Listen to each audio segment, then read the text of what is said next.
traditional unceded territory of the Squamish Nation, whose people have been stewards of these lands and waters surrounding the Quellaveam, Bowen Island. So welcome to the Bowen Island Municipality meeting for September 11th, 2023, and thank you for joining. For those of us joining us online that are new or in the room that are new, my name is Andrew Leonard. I'm the Mayor of Bowen Island Municipality and the chair of this meeting. I'd like to introduce our other elected members of council who are here in the room today and who will be joining us online shortly. Starting to my right, we have Councillor Alex Jurgensen. His left is Councillor Sue Ellen Fast. Her left is Councillor Judy Getty. To my far left is Councillor Tim Wake. And to his right is Councillor Allison Morse. And joining us in a few minutes, I believe he's checking in a hotel room right now, is Councillor John Saunders, who is on the road.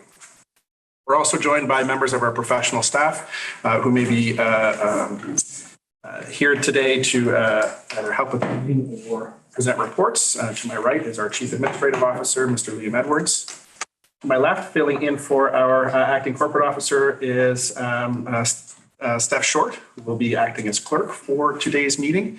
And there are other members of the staff present here as well. This meeting is being recorded, so when members of the public speak, during the public comment and the question and answer period of our meeting, your presence and voice will be included in the permanent record, which will be available by video at bowenislandmunicipality.ca or on our YouTube channel as it is being streamed to the masses right now. This council meeting is an official forum for the conducting of the business of local government. We all love our home. We are all passionate about what happens in this community. I'd encourage everyone to maintain a constructive and respectful tone during the meeting and to comments during the public comment period and the question and answer period to myself. The agenda and full council package for today's meeting for those who are following along or who might not have it online is available at bowenislandmunicipality.ca. And just a quick note before the start of today's meeting and before I look for an adoption of the agenda, I did want to introduce a very special gentleman who's standing in the back of the room here. And this is our new constable in charge of Bowen Island Municipality, Robert Natari. So he has taken over from Corporal Cayley, who has just left, and we are pleased to have him here on the island. He's worked on Bowen Island here for some time now, and we look forward to seeing you out in the community and serving our public. So thank you for being here. Yay, Robert. Yay, Robert.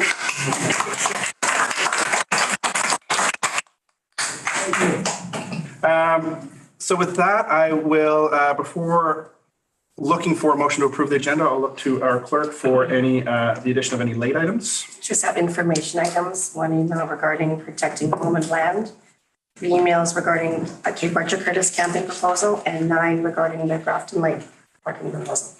Okay, thank you. So with that, I will seek a motion that council approve the agenda and on-table items for the September 11th, 2023 regular council meeting. Moved by Councillor Jurgensen, seconded by Councillor Morse. All in favor, raise your hand and say aye. Aye. Any opposed? That carries. Yes, Councillor Getty. Is there any place in this agenda where we can add some of the comments from the Heritage Commission that has met since the agenda was approved? Right. So the Heritage Commission meeting, I know that there were some time-sensitive elements on there. As I read the procedure bylaws, it's too late to include them in this meeting. We could have a special meeting later on in the week, but the agenda has been adopted and approved by council. I will look for public comments. How many public comments do we have today? We have 4. Okay. So 4 public comments. We'll do 3 minutes per commenter. And for folks who have not been to council before to present for public comments, our clerk will have a timer set. You'll have 3 minutes to speak, but the timer will go off at 2 minutes and 45 seconds. And that gives you that kind of last warning to wrap things up and make your point as salient to council as you can, so that we can move on and just ensuring that we're ensuring equity for the rest of the participants who are presenting here today.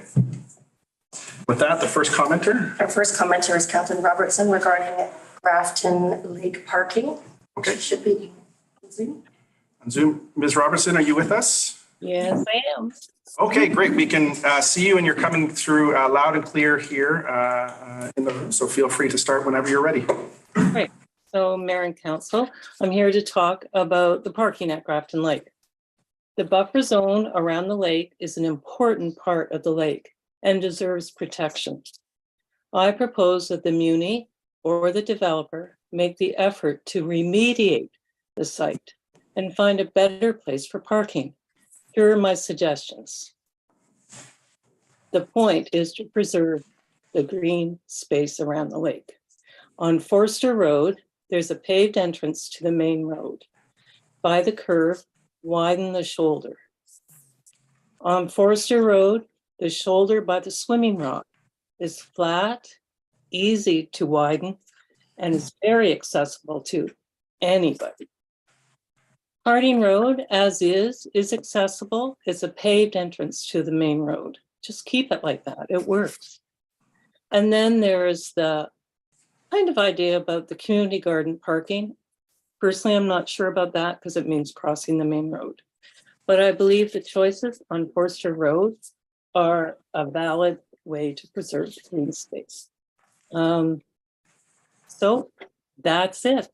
I hope that my suggestions are thought about. Thank you very much for being here today. Thank you. Our next public comment is Diane Kirk regarding the sewer capacity. Ms. Kirk, we can see you. Do you want to test out your microphone to make sure we can hear you? Thank you. On July 24th, I came to Mayor and Council to ask for your support in finding a solution to the untenable situation that the municipality and the sewer system moratorium has put on my family and my neighbors on Foxglove Lane. I will remind Council that the decisions of previous Council have put us in a situation where we can neither progress with building a home as a septic system is not possible on lots of our size, and we could not sell our lots because of that same reason. I'm here today to listen to the outcome of the third-party analysis of the sewer system and to better understand the municipality's next steps to address the gaps in the long-term plans for the Snug Cove septic system. While I understand that short-term steps are being taken, I would like to press Council to not delay in asking staff to provide timely plans to increase sewer capacity, as it not only impacts my family's plans, but also other families wishing to build their forever homes on Bowen, and further development by businesses in Snug Cove that would help our local economy further and fund further sewer developments. Thank you. Thank you very much for being here again today. I know that it's an issue close to your heart, and it's one that's ongoing, and I just appreciate you being here and showing up today. Thank you, Diane. Next, we have Dean Thompson and Jay Q regarding.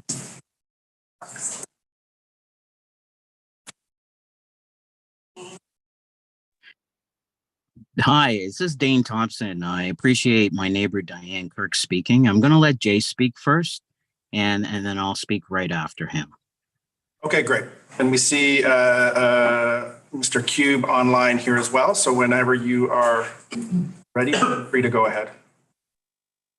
Great, thanks. Yeah, I just want to thank Mayor and Council and Patrick Graham and all the parties involved in expanding the sewer capacity to get us connected. And I look forward to, in the future, presenting our variants and working with you guys to resolve the issue at hand completely. So thanks for your efforts. Thank you, Mr. Cube. It's always nice to hear positive comments to council. That's great. Thank you. Well, you guys are going to get another positive comment, because I too am grateful for the efforts that Liam, Patrick Graham, and this council have done in terms of trying to resolve this situation, at least for myself and my neighbors on Foxglove Lane. I still haven't received my letter from the municipality. I'm working on that, but at least I put in my application for the sewer system. And I just wanted to know, just like Diane, what are the steps going forward? Now that Jay and I have put in our application, we're just wondering, we've got a permit number assigned to us. What are the next steps? And we hope to hear that in Patrick Graham's presentation today. But my purpose is to really thank everyone. Thank you for working hard to resolve this. Thank you from my heart.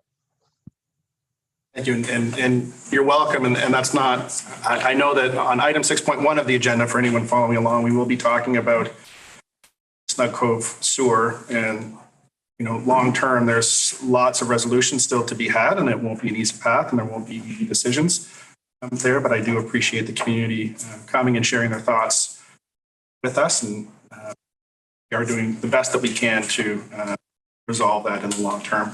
But we'll hear more about that on 6.1. I believe that concludes public comments. Concludes. Okay. Moving on to item 3. So we have delegations today, and the first delegation is Jesse Lightman, a project manager at BC Ferries, regarding the Snug Cove Ferry Terminal Life Extension Project. Yeah, so Mr. Lightman, if you want to come and join us, feel free to get comfy and cozy. You bet. You've got about, okay. So you have about 15 minutes today in total. So if you make a comment, then if you want to leave some time at the end for, probably undoubtedly have some for you. I'm sure. Okay. Thank you for having me. I appreciate it. It's great to be over here. I don't get too many opportunities, but it's nice to make that walk up the hill and stop sweating by the time I'm sitting here in front of you. I believe we have Tamara Olson on the line as well. She's with our communications team and can speak to any of those specifics if there are questions around that. So I'll defer to her if that's the case. Really, I'm here to speak to a letter that I sent to Mayor and Council. I believe it was the beginning of last week, just with notice of a project that we're going to be completing on the Snug Cove berth, beginning mid-November, carrying through till January, February. The work itself is really restoration, a lot of steel work, and I think people are happy when I can let them know undoubtedly that there will be no pile driving, no dredging. I know that is oftentimes the main concern. Ultimately, the work is maintenance to an extent. We're life extending the berth up until its replacement. We do have a replacement on the books, I believe, for around 2030. So the hope is to provide reliable service, low maintenance up until that point. And forward if need be, for sure. The work itself is necessary. I know we are exempt from the noise bylaw, as confirmed by Doug Woods. However, we know that the work will be disruptive. It is going to be mostly night work. There's a lot of sailings that come out of Bowen, very high traffic area. So in order to give our contractor a suitable window to do the work, we realized fairly early on that it was going to be night work for this project. There will be a number of project closures, full berth closures, I should say, short term, over the course of the project to address a number of items like ramp hinge replacement. Can't have anybody driving on a ramp, and we're replacing the hinges on it. Lifting component items, some mechanical stuff. Ultimately, when I say short closures, I mean one operational shift, maybe two at times. We will give suitable notice for those. We're saying a 30-day minimum notice for those closures, and we will be providing alternate service as well. Water taxi for people that are requiring it. Other mitigating measures, or at least accommodations, if you will be parking over in Horseshoe Bay for anybody requiring it. And we've been working with your FAC, representative of your BIMTAC group as well, and you yourselves, municipality. We're looking forward to working with you going forward on this one. And we do have open houses ahead of them as well. I know November is coming quickly. I feel the crunch and schedule more than anybody, I would say, at this point. But we are looking to be more than prepared going into it, and are looking forward to hearing everybody's feedback, comments, concerns. We have an open house next week on Tuesday. I believe it's at the elementary school just up the road, where people are welcome to come and speak to me directly and voice any concerns that they may have. I would defer to Tamara again if there's any question or any clarifications she thinks I may have missed as well. But If none, then by all means, feel free to pepper me with questions. Just Tamara online. I'm not seeing. Not seeing her? Oh, Unless she's got another name. she might have requested it a little bit too late to get this in, so. She left you to the Bowen masses. So I will look to council for questions, and Mr. Lightman, if you're able to respond to the best of your ability. Councilor Morrison, Councilor Davies. Thank you for coming, and unfortunately, council members will all be at UBCM on Tuesday, so we won't be able to attend the open house. But if there are handouts and things, that would be appreciated. To be left behind your, you talked about mid-November, so that's sort of the 15th or after. After the Thanksgiving Day long weekend, I didn't want to impact the long weekend. Thanksgiving, no, Armistice long weekend. What's that, sorry? Mid-November isn't Oh, sorry. Thanksgiving. Yeah, I remember okay. it's the long weekend. But when you say December holiday dates, are you just thinking the week between Christmas and New Year's, or is it in advance? It's, right now it's December 20th, right up until January 5th is what we're considering the holiday season. If you think there's any reasons to extend that, then certainly feel free to pass that information along. Those are the dates we're working with. Yeah, 'cause I remember in past years, there's a lot of people that go in, and those late night ferries are important. And hopefully, are you thinking it's going to be the end of November or February or early February? Or is it all depends on what you run into? I'm hoping that it will actually be the beginning of February, but construction is of a particular nature where it often tends to run a bit long. We will do our best to keep it on a tight schedule. I do have the public tender for this work closing tomorrow. My hope is to have the successful proponent chosen by the end of this week and come to the open house next week with more of a certain schedule I can relay. And then I guess my other concern is you've got to cancel 2 sailings. Yes. And either the first one and the last one, or the last 2 sailings. And are there going to be some specific questions asked of people so that they can actually tell you? That's a good question. I was hoping to get feedback. I don't know if we had any specific questions planned, but I can work with Tamara after this. Looking at the schedule, the last schedules from Horseshoe Bay, there's a 9 o'clock and a 10 o'clock. If I'm looking at the October 10th to March 31st schedule. And that there's a lot of people that work late in the stores and so forth, and the kids are activities. So I guess my other question is, if the last sailings aren't running, how do you get, and you have to leave your car on the other side, is there going to be any consideration about getting the bus running so people can get home? Getting the bus running on this side? Yeah, it stops at 7:30 at night. Oh, really? Okay. Well, we can absolutely work with your DEMTAC to Yeah, that's just a spending there. concern I wanted to raise. And then you don't have an idea yet, the 1 to 2 days in select weekends. Because again, What's that, sorry? the 1 to 2 days full berth closures. So how often will that happen?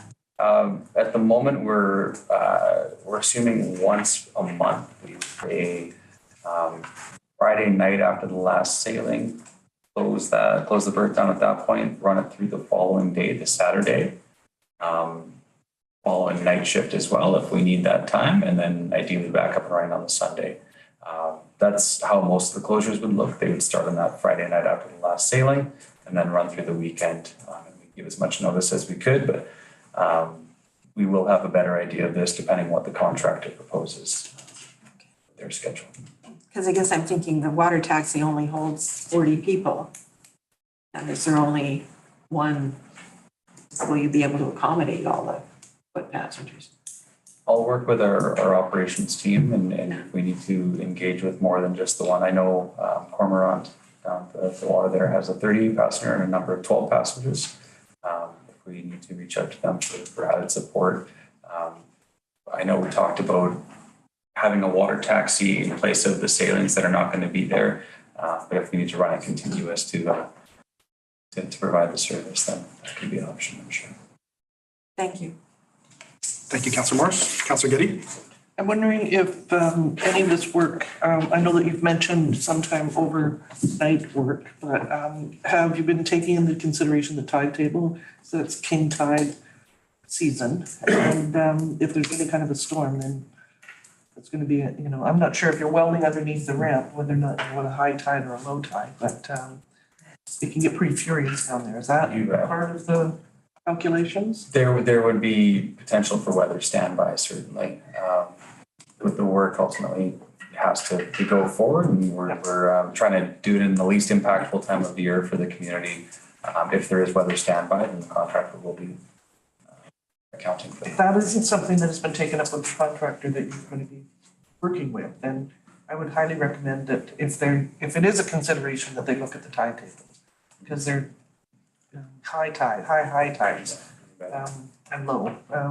The other thing is, are you going to be doing a lot of advertising on this? So that once the details get sorted out in terms of the schedule and the times and the closures and all the rest of it, that it gets highly advertised. There's a reporter here from the Undercurrent. She introduced you so that you get some sort of a deal on full page advertising. Right.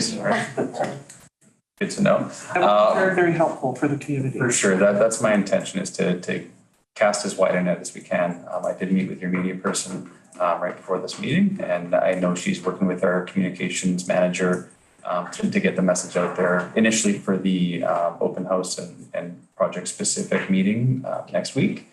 Beyond that, we'll be doing whatever we can to work with the groups, and I know there's a number of stakeholders over here that we'll reach out to directly. I'm going to go around after this meeting, hand out all these postcards to the immediate neighbors in the area as well. Just let them know that there are open houses where they can come and voice their concerns, and really just try and, like I said, cast that net as wide as we can.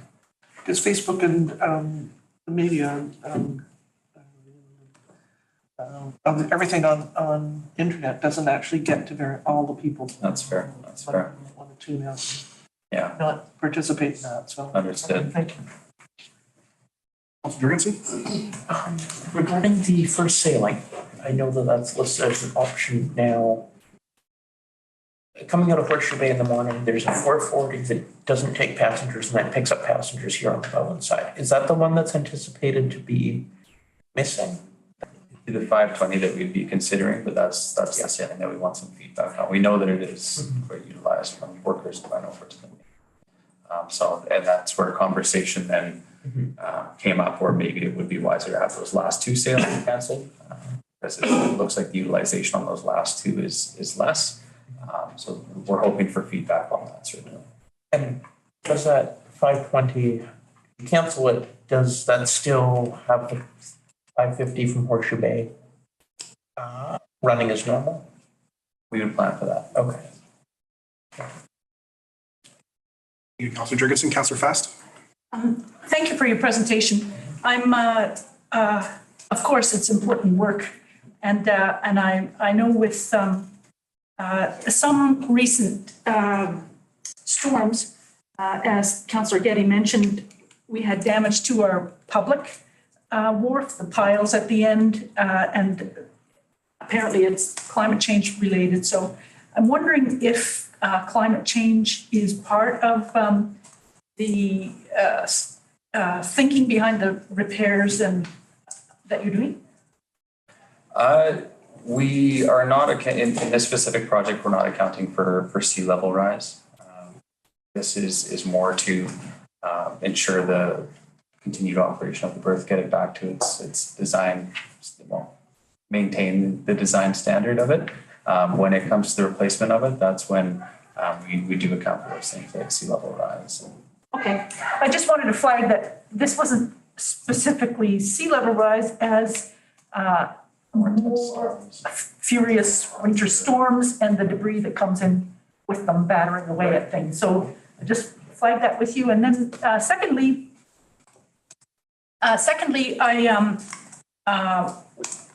when we had the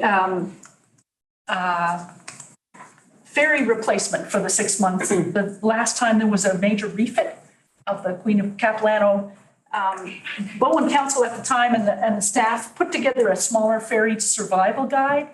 And so the municipality at that time did a lot of work about how to help people find all the transportation options and make it possible to live their lives and make their meetings and appointments and things and explore all the other transportation options at the same time. And it seemed to help. So I just wanted to flag that we haven't had these kinds of discussions. I don't know what BIMTech will recommend or whether this is something that this council will take on, but that's a model that we can all look to from last time. Okay. And I expect that the municipality would be looking for your input into something like that. If we do it, or we can send you the old stuff. Anyway, I just to flag it with you that seemed to be fairly effective, and we did have ridership increase on the non-car ferry alternatives. Okay, So that's great to know that it exists, yeah. I'd be interested, absolutely. Thank you. I'll make a note to dig it up. Sure, much appreciated. So from this seat, Bowen Island, I'll preface this by saying, Mr. Lightman, it's not your job to shoulder the resilience issues across the entire BC ferry system right now. We know some of those ongoing concerns. However, Bowen Island residents for the past 2 years now, especially since the pandemic, have been facing a degradation of service and increasing pressures from BC Ferries in terms of schedule issues, to cancellations, to the ability to access the mainland and get back to island. That's affecting livability for residents on the island. And so my concerns really, I think, piggyback on Councillor Geddes is one around the communication with residents on this.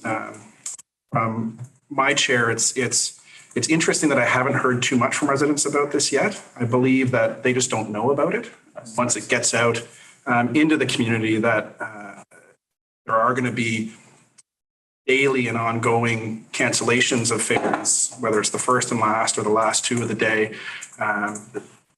I would anticipate those residents would have a lot to say about it in ways that, that early morning ferries affects a segment of commuters that really need to access the mainland. And those late night ferries often impact folks that are, coming back from work late night. But I also think of my own kids and other kids on the island that are accessing swimming lessons, ski season at that point, medical appointments, things that can only be accessed on the grocery shopping after work, those sorts of things. So I've got a question and then kind of an urging. The first one is to really expand the net of promotion and communication that's occurring with residents here. Because, for better or worse, not every resident sees the idea of going to a ferries open house as like super exciting on an afternoon with their kids and families and things that are happening. So I would encourage you to, or I don't, not encourage you personally again, but I would encourage BC Ferries to have a whole island mailing or a couple of them and really seek to reach out to residents to let them know about these changes that are going to impact them for months. And the second question I have is, when I look at the analysis, or I'm sure you've looked at the analysis around the table of canceling 2 ferries a day and doing the work in a certain subset of months, was there talk of not canceling any of those daily sailings, but just letting the work take a bit longer? That is an option.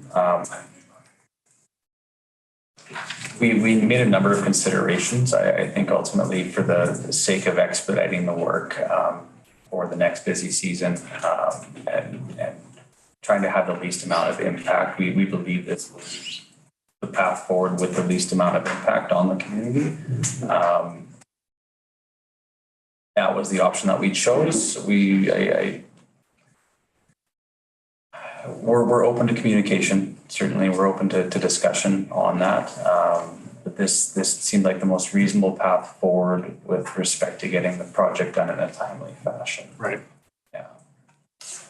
I understand. I mean, there's one berth. There's only one way to do it, which makes it challenging. However, and it's it's good to hear that there's going to be that incorporation of community feedback. And I just wonder, what happens if the community comes back and says, these impacts are actually too great for that sustained amount time, because I think that might be some of the feedback that is returned to BC Ferries. And part of it, again, is agitated by the ongoing service disruptions and cancellations. It might be events. I know we had over the summer a schedule of the Bowen events that we were to be aware of. I think we communicated that out for times that were going to be busier, just to give people that heads up, that awareness. If there were particular weekends, events that we were to be that we should be aware of, and would result in more people requiring that last ferry home. If we could get suitable notice for that, I'm sure we could try and accommodate that.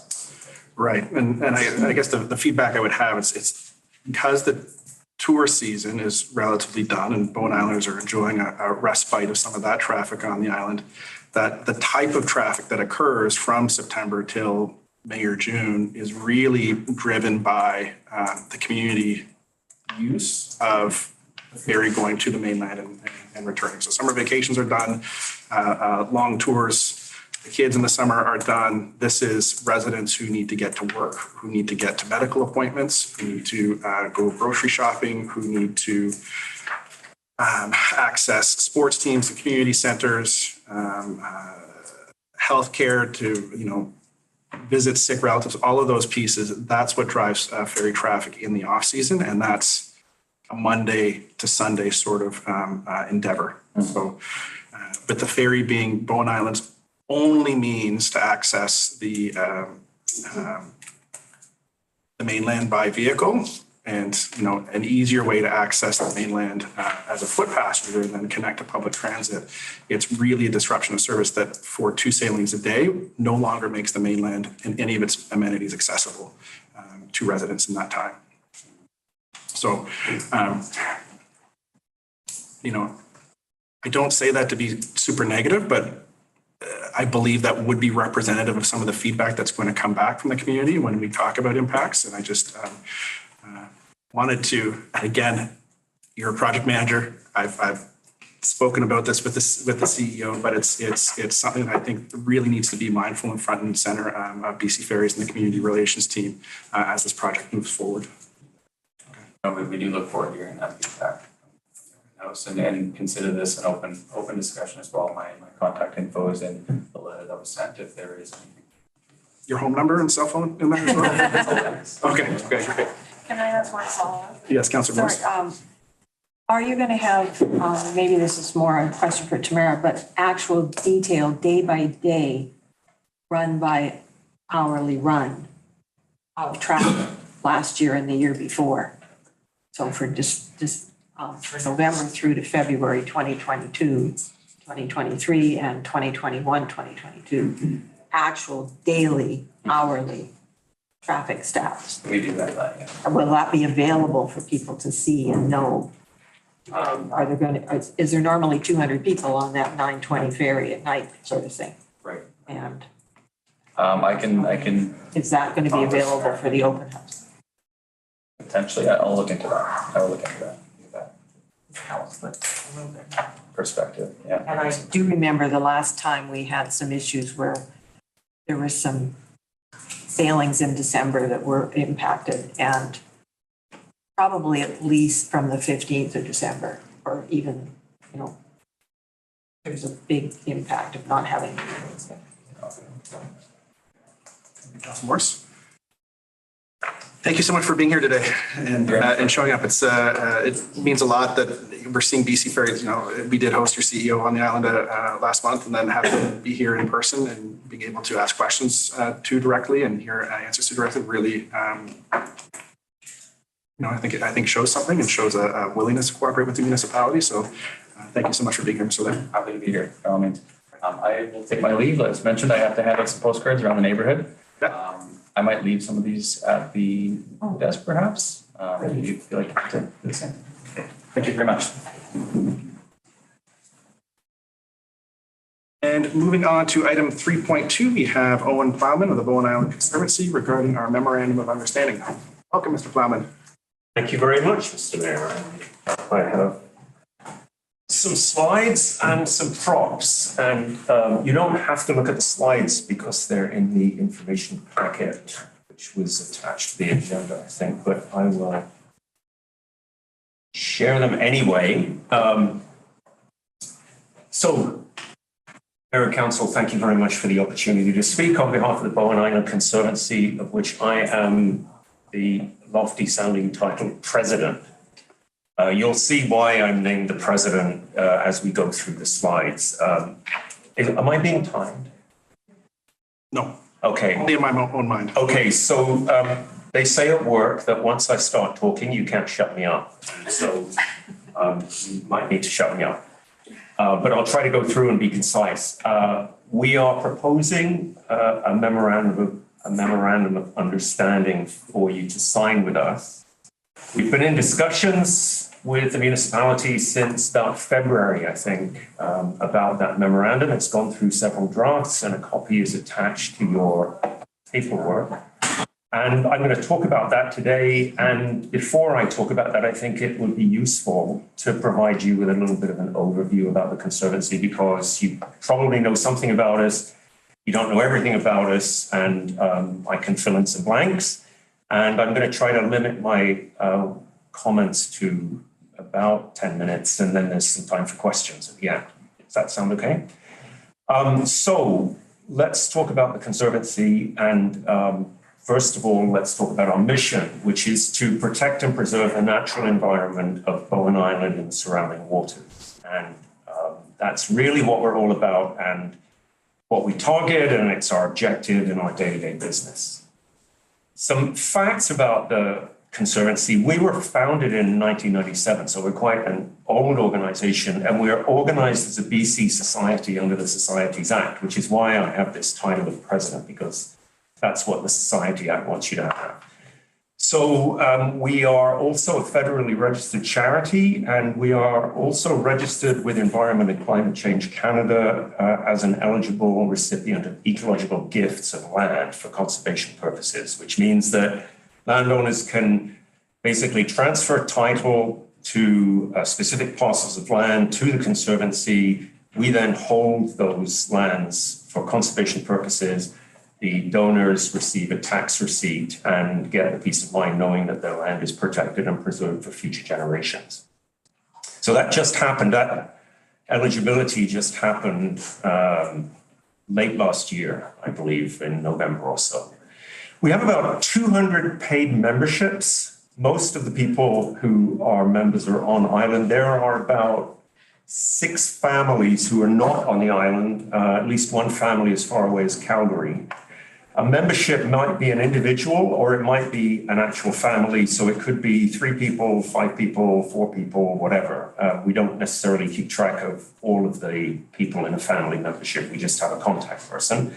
And we're an all-volunteer organization. We don't have any paid staff. We are governed by a board of directors. So happens we're meeting this evening.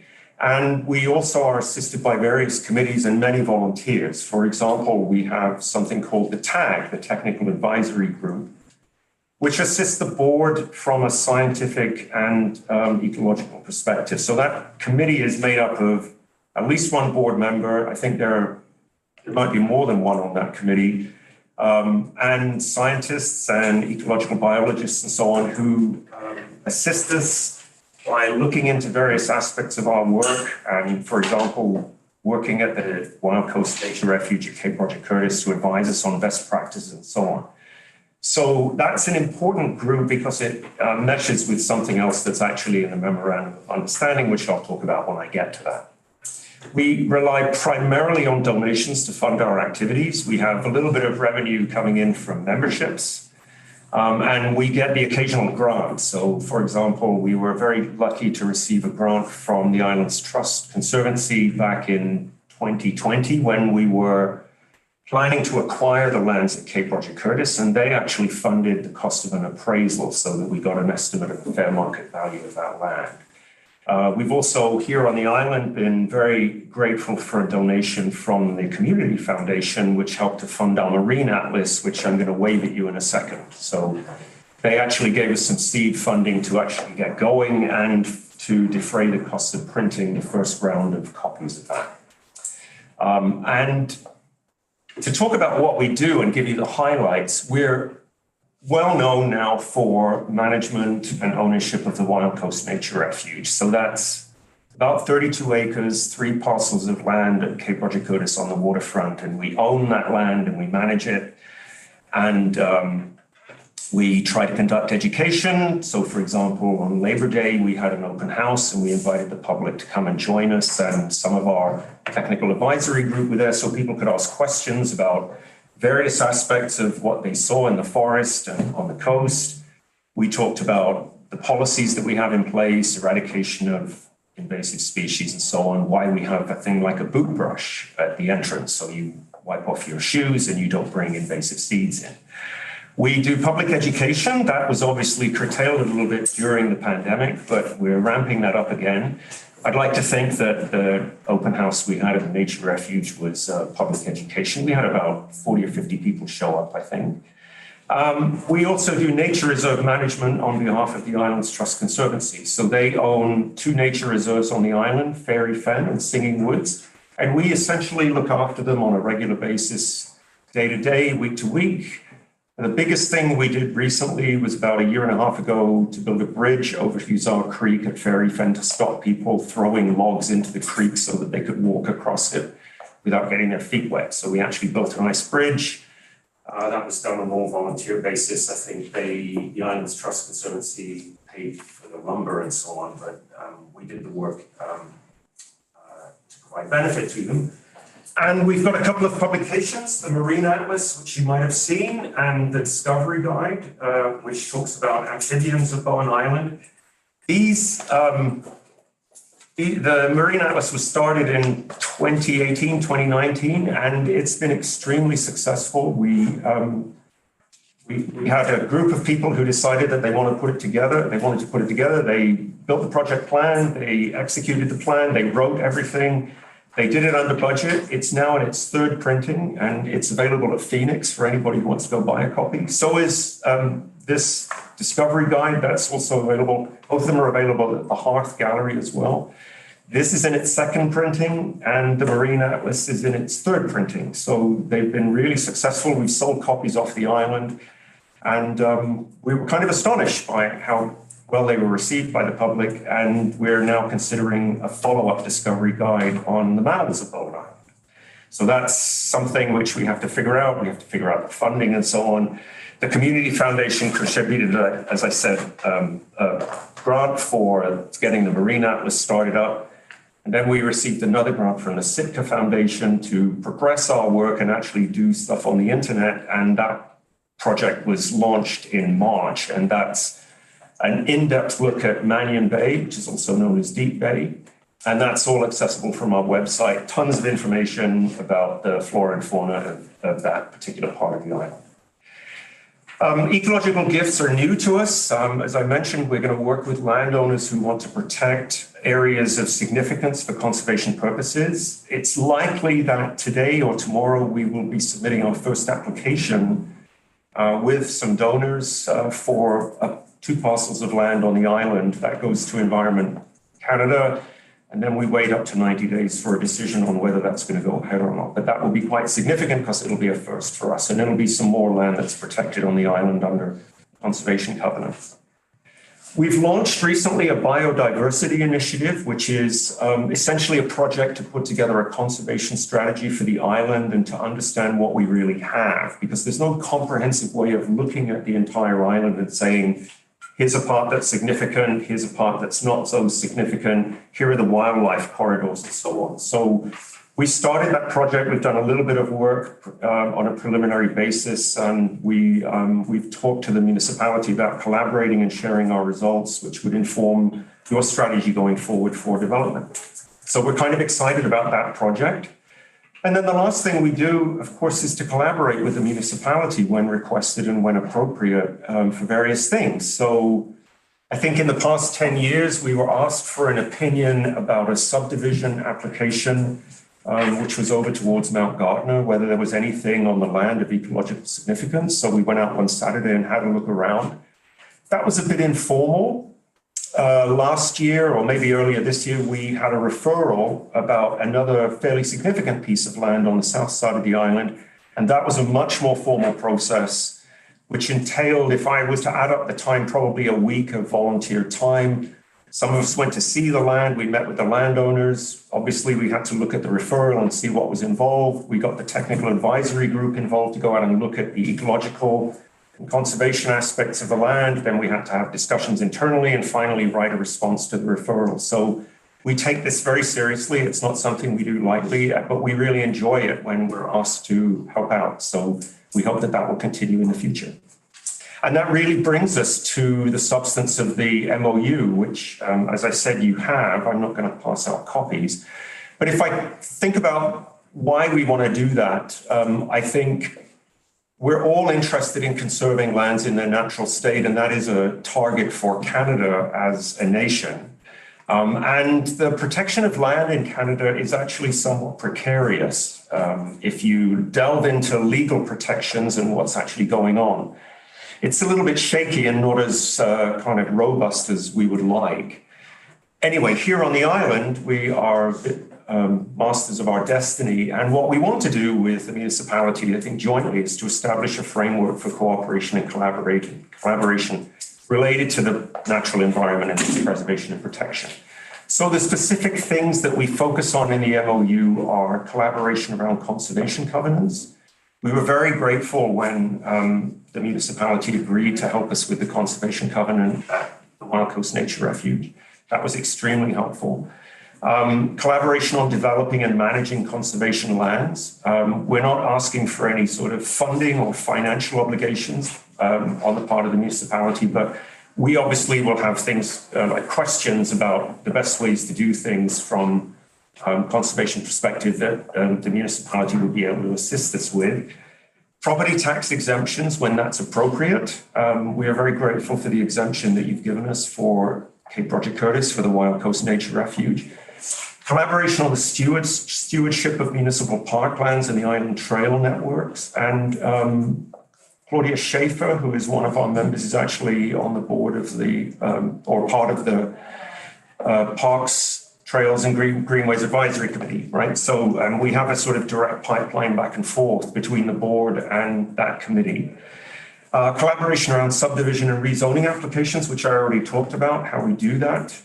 And support for a strategic conservation assessment of Bowen Island, which is the biodiversity initiative that we talked about earlier. So we're very excited about this MOU. As I said, it's been through several drafts.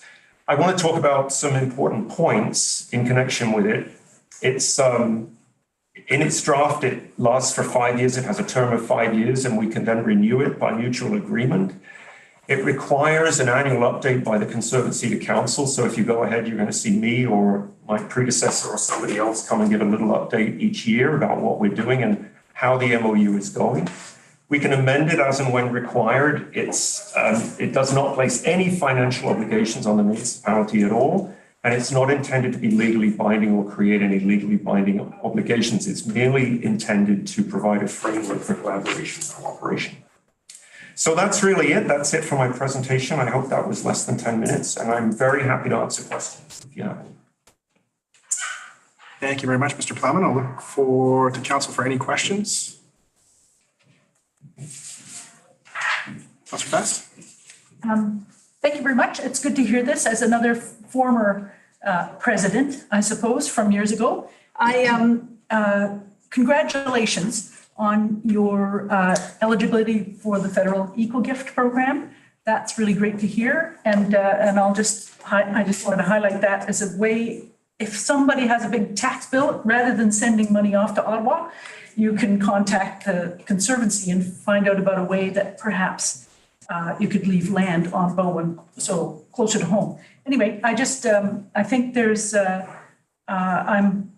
thanks for your presentation, and I don't have a question really. Thank you. Thank you. I just wanted to say in connection with that, the department I'm working with is actually very excited that we might get an ecological gift on Bowen Island. It'll be the first one, and they said that they would fast track it. So that was really great to hear as well. Councilor Morse.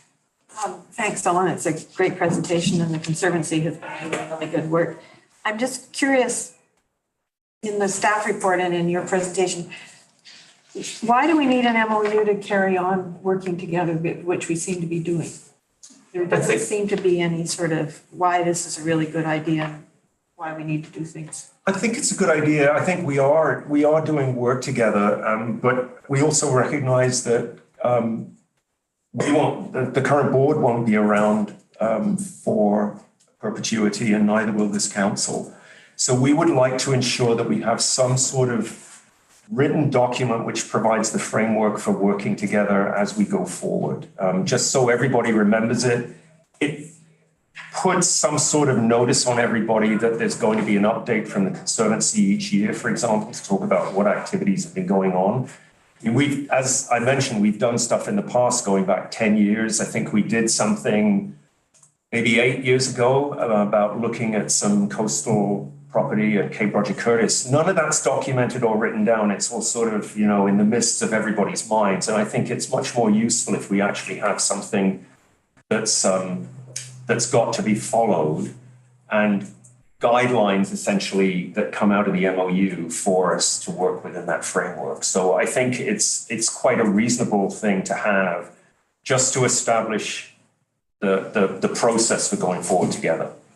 And to talk about what things are in and what things are out, right? I mean, we would not come to you and say, we want you to pay for signage at the nature refuge, for example. We would try to fund that ourselves. And that's reflected in the document. It says we can ask you for your advice. So really we'd be asking for people's time, but we're not going to ask you to pay for things that we could either fund by donation or get grants for. Okay. Thank you. Any other questions? Oh, I have one more. Sorry. Councilor Moss. It's on the MOU itself. Yep. All the way through the MOU, you use the words conservation. Yep. Except in the now therefore clause where you say related to protection and preservation of the natural environment, and everywhere else in the document, you're saying conservation. It's probably just an omission. We can put that in. Well, I just was curious as to why you were using. I don't think it's probably not deliberate. It's probably just by the 14th time looking at the document, my eyes were glazing over and so were Leo's. Thank you. Would you like to see that amended?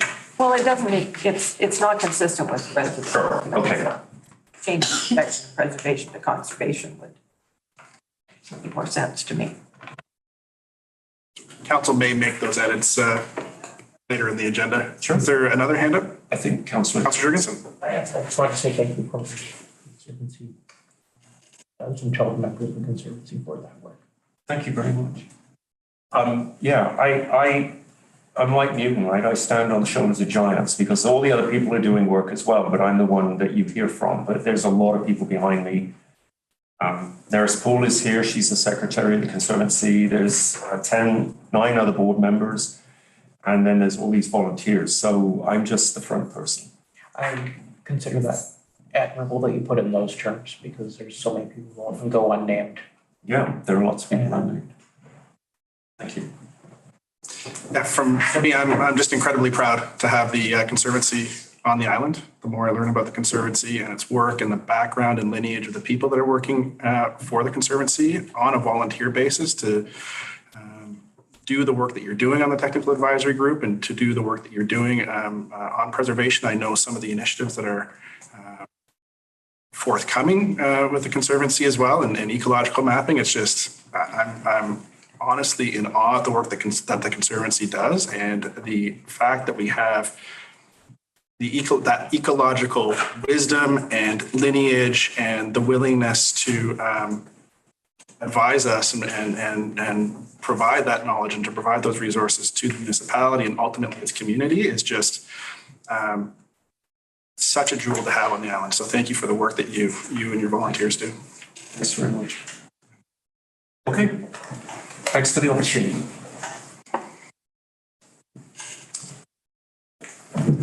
Okay, so moving on, Council, to item 4, the consent agenda. I will look to Councillor Sunibush to pull items from the consent agenda. I am preemptively going to pull item 3.6.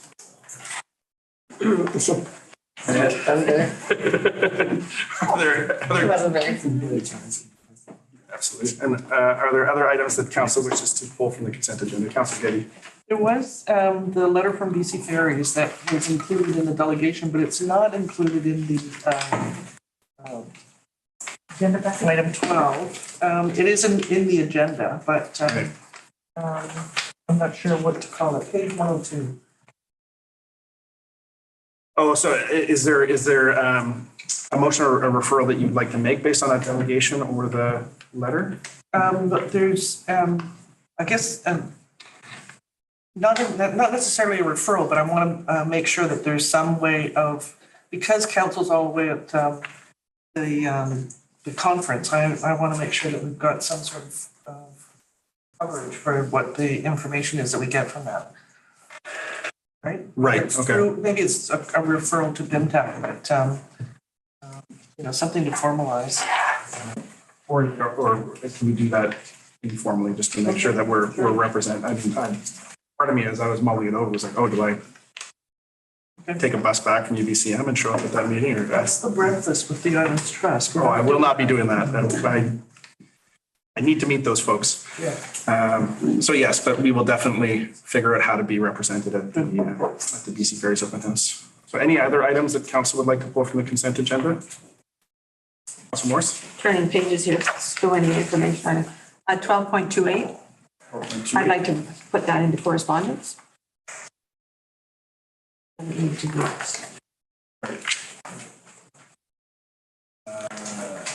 So we'll pull that.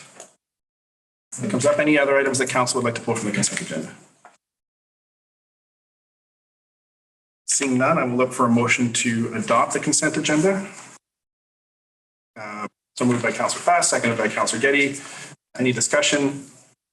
Seeing none, I'll call the question. All in favor, raise your hand and say aye. Aye, and that carries unanimously. Moving to items pulled from the consent agenda, items 3.6. So item 3.6, for those watching, is the collaborative project service agreement with Island Garden Estates, which is really around the Grafton Lake parking area and multi-use path. This, I will apologize. It was a bit of an oversight on my part to put it in the consent agenda. I hadn't read the staff report as it was still being collated for the agenda, but it seems like based on the feedback that we've gotten from the community and even in reading the report that this, I believe, one, that it deserves some deeper discussion, but also might require some work from our committees. So I have a recommendation that I'm prepared to make. My own view is that I think this would benefit from some wider community oversight. And one way to do this would be to refer this to the Advisory Planning Commission, the Parks, Trails, Greenways Advisory Committee, and the Environment and Climate Action Committee for recommendation to council. Mainly because I believe that if we open this item and try and deal with it at this council meeting, we could be here for 45 minutes to an hour or so. So it feels like it is something that's probably more or better dealt with at a committee level. And then also that we conduct a site visit of the property and the alternatives as it's something that I haven't seen. So it appears that it needs some more thought. That's one way to do it.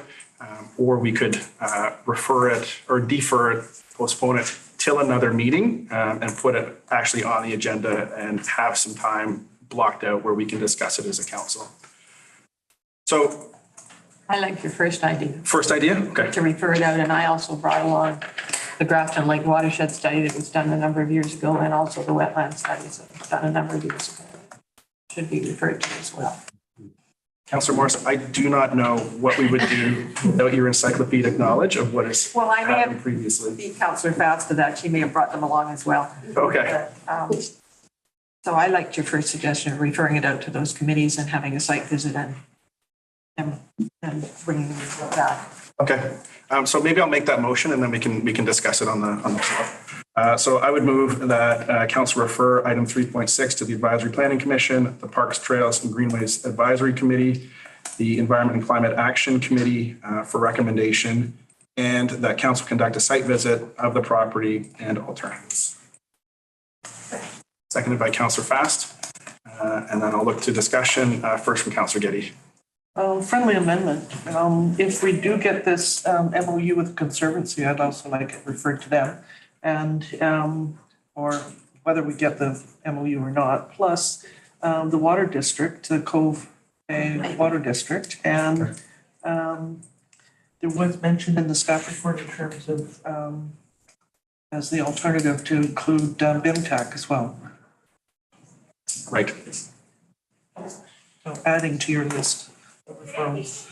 So I have no objections to the amendment to add the Bowen Island Conservancy, the Bowen Island Transportation Advisory Committee, and the Cove Bay Local Advisory Committee. Anyone else have objections? Seeing none, we will carry that by unanimous consent.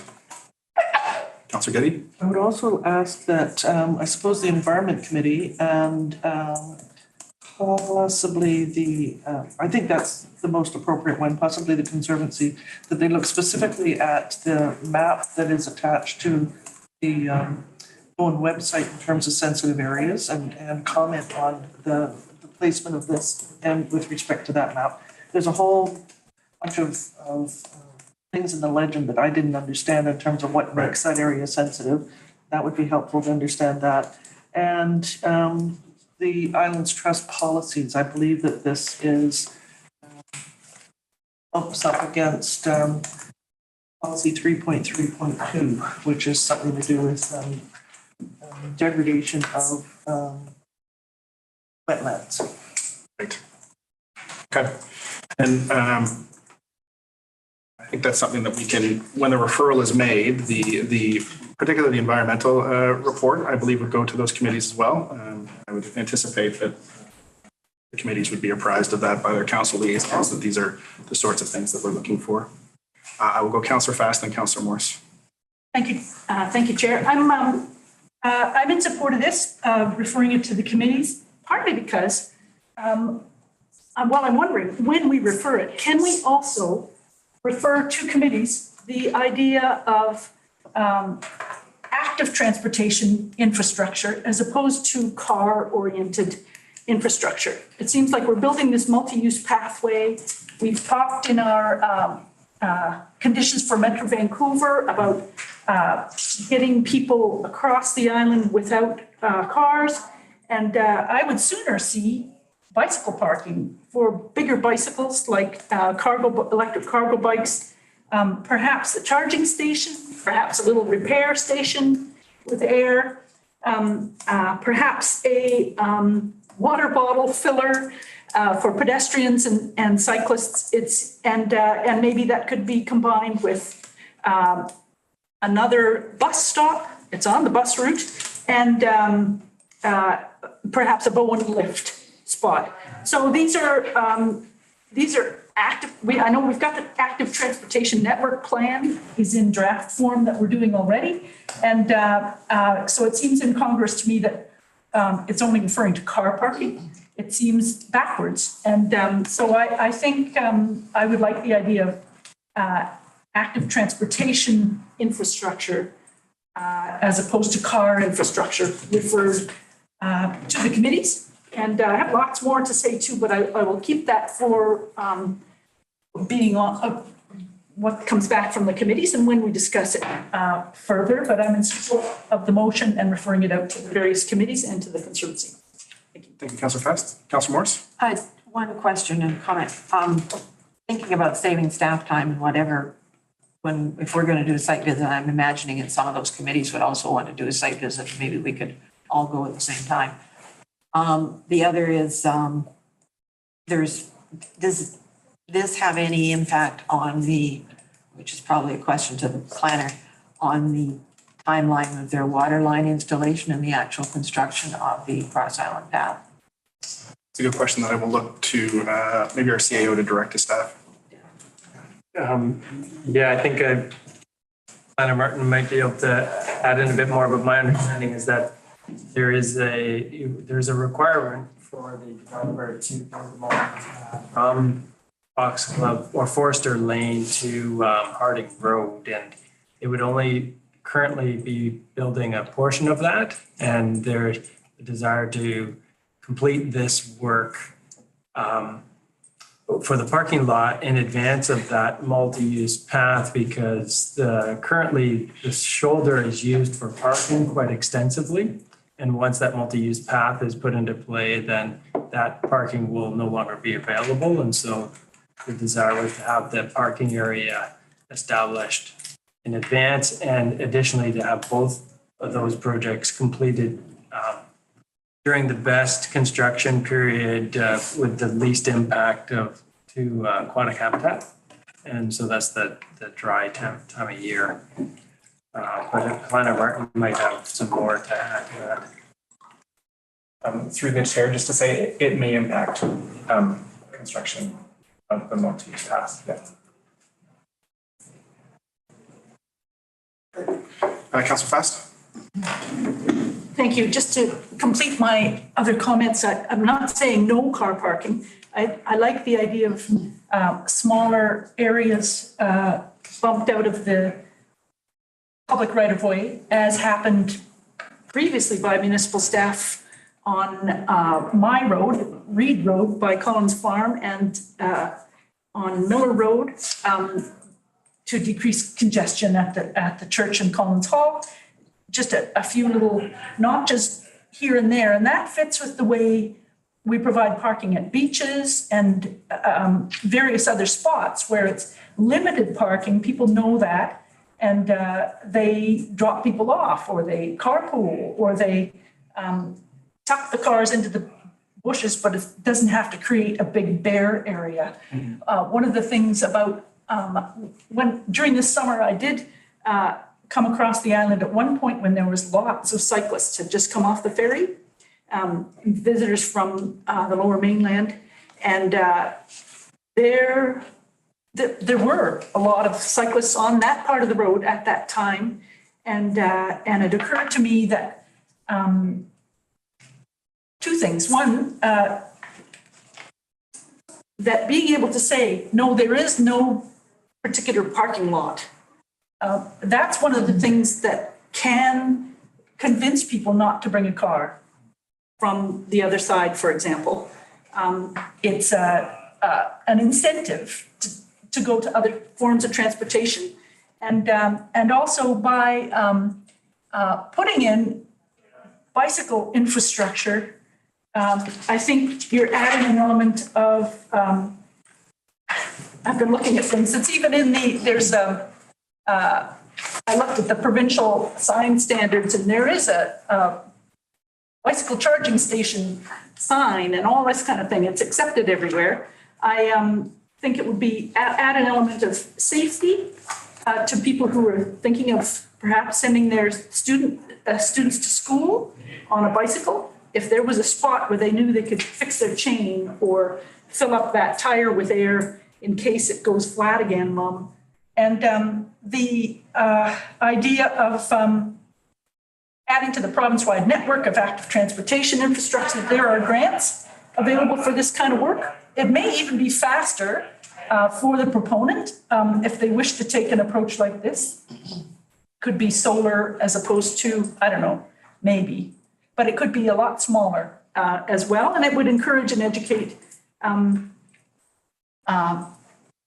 people on Bowen, who I did see this summer, for example, a father bringing his young child to Pebbly Beach, which has that steep downhill and hardly any parking, on a cargo bike. Child was riding behind him, electric cargo bike. They're down there at the beach, takes up the parking space of this table or less than compared to a vehicle. So just thinking about how careful we need to be about the amount of space that this could theoretically be smaller, might be faster, and I'll stop there. Thank you. Thank you. I'll look to Councillor Getty and then Councillor Saunders, who was waving at me on the screen. Okay, is there, through the chair to staff, is there some way that we can amend this collaborative service agreement so that we remove the parking lot?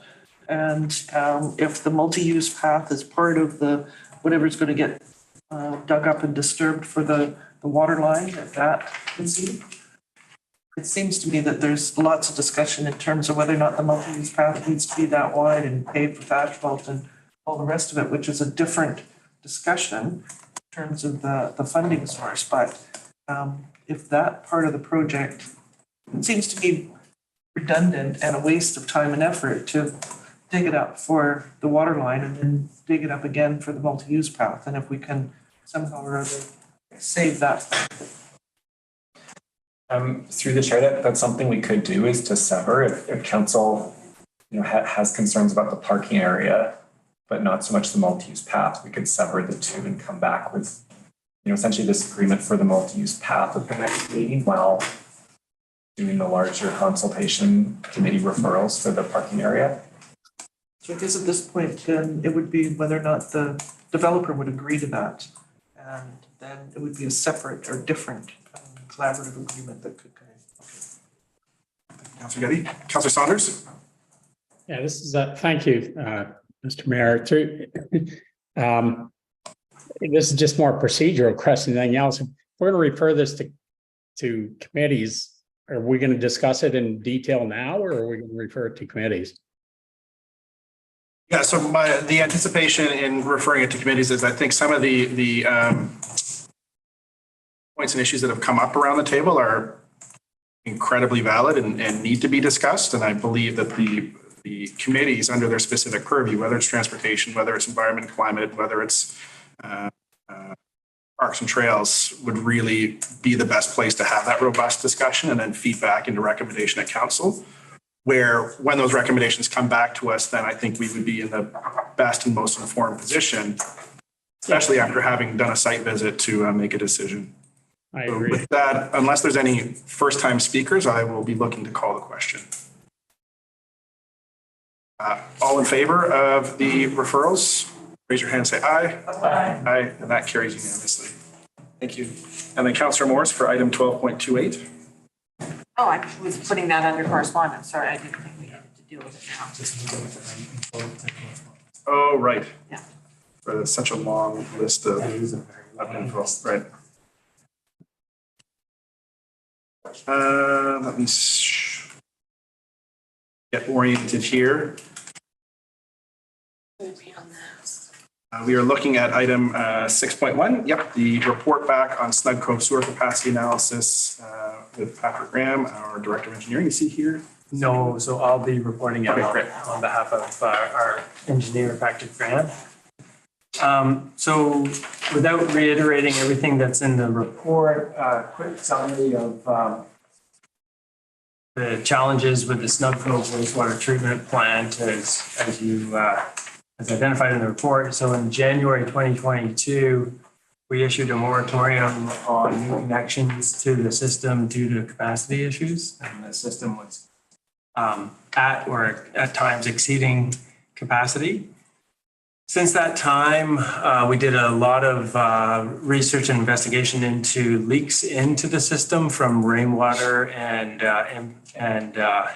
inflow from potential other sources. And subsequently, we repaired 17 manholes, fixing a lot of the infiltration flows of water into the system. As well, we just this year completed phase 1 upgrade to the treatment plant itself, which has resulted in a large attenuation tank, or some people might call it equalization tank, where it can receive large inflows and retain them for a period of time to then treat it through the treatment plant itself. Previously, we were using one of the 3 bioreactors as that equalization tank. So now with that new equalization tank, we have the full capacity of the all 3 bioreactors to be able to work in parallel.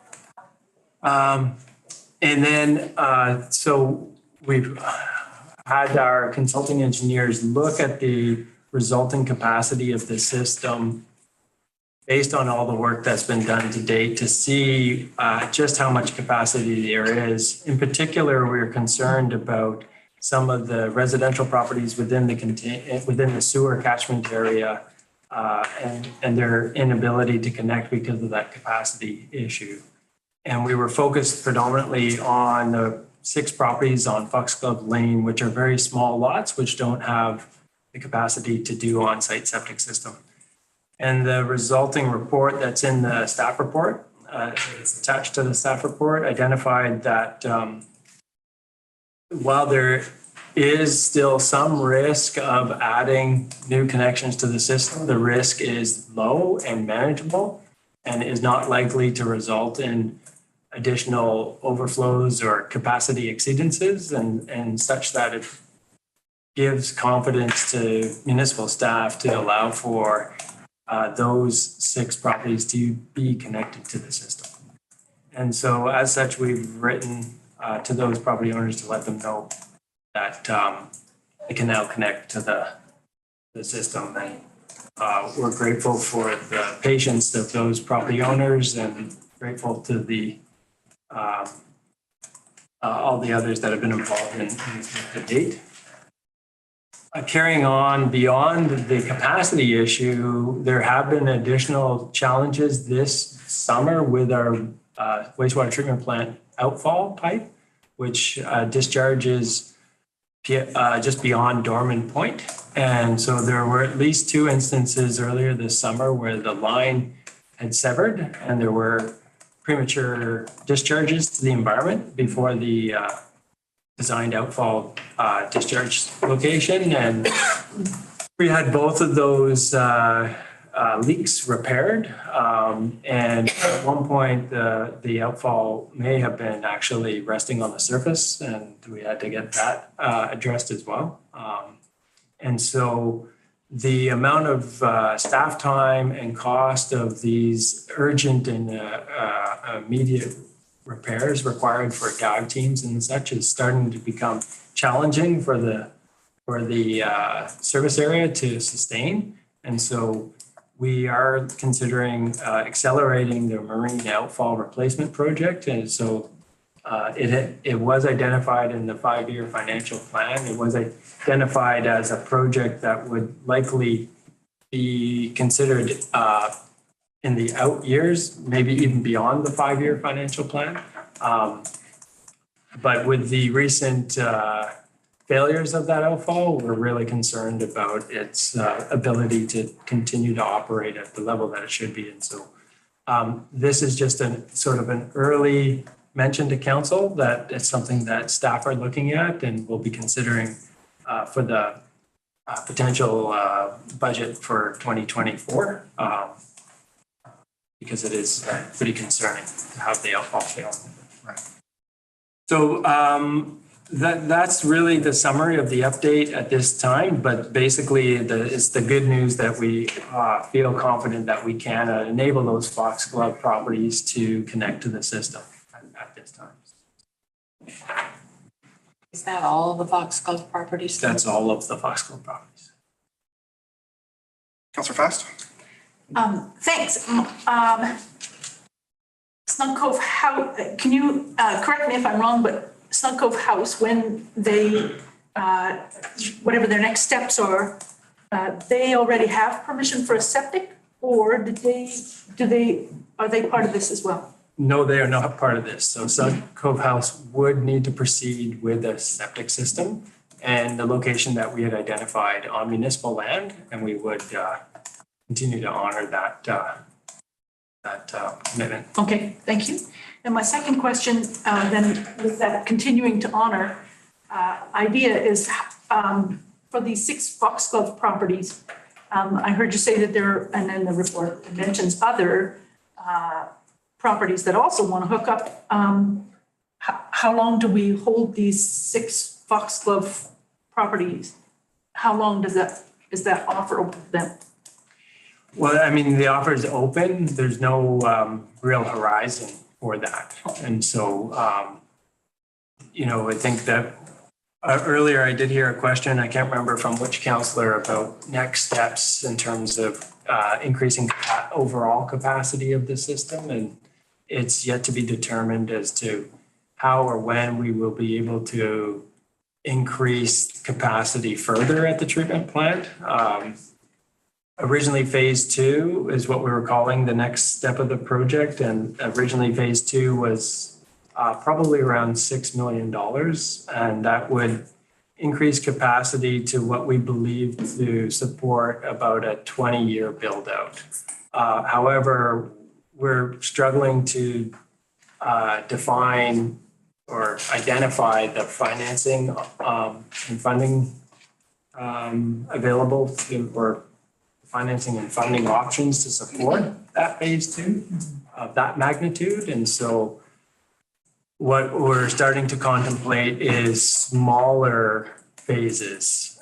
So can we do an even smaller expansion of the treatment plant for maybe the next 5 or 10-year build out? Because even with developer contributions for that next phase, there will still be a significant municipal contribution, and that will be a difficult financial burden for the local service area, and or the municipality. And so we're starting to look at smaller options.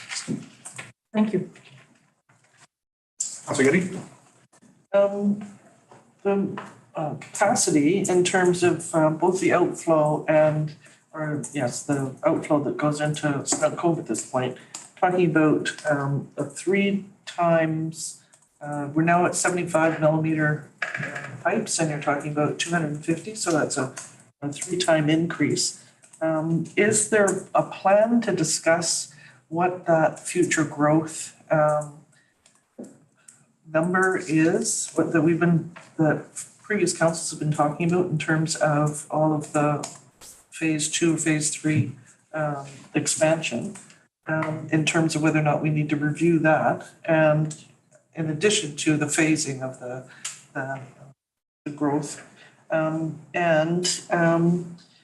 reading the first page of the memorandum from Urban Systems, and they're talking about the background. And it says that 17 manholes were repaired in February and June of 2022, intended to reduce inflow and infiltration from storms into the sewage. It says that the new equalization tank allows all 3 bioreactors to be online as bioreactors. Because the daily flow peaks are equalized, the bioreactor systems are able to operate under more normal conditions. But then, because the current maximum daily day flow at Snug Cove is greater than the plant capacity, it's necessary to consider equalization beyond a 24-hour period. Is there going to be an opportunity where we can discuss and understand what, I mean, we've got this new tank in, we've got the bioreactors working, but there's still questions, it appears, in terms of what the capacity is going to be, monitoring the flows associated with the new connection, and how there shouldn't be an authorization of any additional customers until at least 1 year of operating data is seen since the manhole repairs are completed. So that it appears that we've got capacity, but we're not 100% sure. And at some point, I think we need to have a deeper discussion and explanation about what is happening there now and what we're looking at in the future in terms of both funding and the expectations. So if we're talking about a capacity of, I don't know, magic number, pull it out of the air, 10,000 people, is that realistic? Right? So I'm not suggesting we get into that now, but I think it's really necessary that we have that discussion. Is that planned? We have a capital projects session planned with council later this fall. And that'll be a chance for staff to bring forward the capital priorities for 2024 and to dive a little deeper. Depending on the level of depth that council would like to go, we may want to have an additional time set aside for perhaps this particular project. You've got some great questions there around what is the appropriate sizing, build out, forecast, all of those types of things. What staff have done to date is looked at the current zoning allowances for development within the Snug Cove sewer area And then we looked a little further out beyond the 20-year capacity to like, well, what would be the pressure in and around the Snug Cove sewer area that would be warranting an expansion of the service. So Deep Bay, for example, at some point in the future may be considered to be brought into the sewer area. Those types of things. And so right now well, this is the type of planning that we do. We're trying to look multi-decadal down the road. And so right now we've really just focused on the next 20 years, but we're starting to look beyond. The immediate planning and financial planning has been focused on the next 20 years, but we're seeing that we're challenged at that. And so we can dive deeper to better understand what the development demand looks like in the near term, and then what's the appropriate sizing. If we are going to advance the outfall upsizing in next year, then I would highly recommend upsizing that outfall to the 250 millimeter size, so that we don't have to revisit that for at least a couple of decades. Thank you. I look forward to becoming a sewage expert. Yes. Have you spoken this round yet, Councillor Fast? Councillor Fast. Oh, I did, sorry. Okay. I have a question about the effluent. So I know we've received a couple of letters, if not bordering on many letters, about the effluent as a result of the broken pipes contributing to smell and odor in that marina area. Right. What is my question here? How is the effluent being treated, and isn't it supposed to be treated in a way that it's odor-free by the time it gets to discharge? That's exactly right. So the level of treatment is such that the discharge should not have that odor to it. And I have experienced that odor down in the cove by the marina, and that does not smell like the discharge that does not smell like it should smell from the discharge from our plant. That's not to say that it's not our plant, but we can't say definitively that it is our plant. It's very hard to pinpoint that kind of an odor and or that kind of a leak. I'm not gonna try to deflect or defer here. I mean, I want to be as responsible as possible about our service and our operations. And I think that, we are very responsive and send divers down when we are made aware of a concern and a problem. But I know that our staff, from an operations point of view, are also looking at how to minimize the odor at the plant itself, because we have had some challenges with odor with the new attenuation tank. And the attenuation tank itself is supposed to have sufficient aeration to reduce or diminish odors. But I understand there's been some complaints about that as well. And so we are looking at additional measures that could be taken to help reduce odors at the plant. But the odors from the outfall is a difficult one to determine. One theory might be that if the line is compromised or ruptured, it's not necessarily the effluent that is causing the odor, but rather that it's forcing anaerobic digestive material from the seabed up, which would create that sulfur kind of nasty smell. Because you're right, the effluent shouldn't smell. Okay.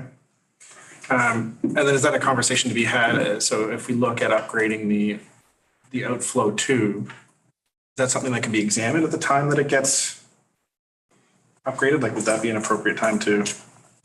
Yeah, I mean, the outfall is supposed to be beyond Dormant Point into the deeper water where there's greater current, and there's supposed to be a sufficiently sized diffuser so that the effluent is being dispersed as it's being released into the environment. Right.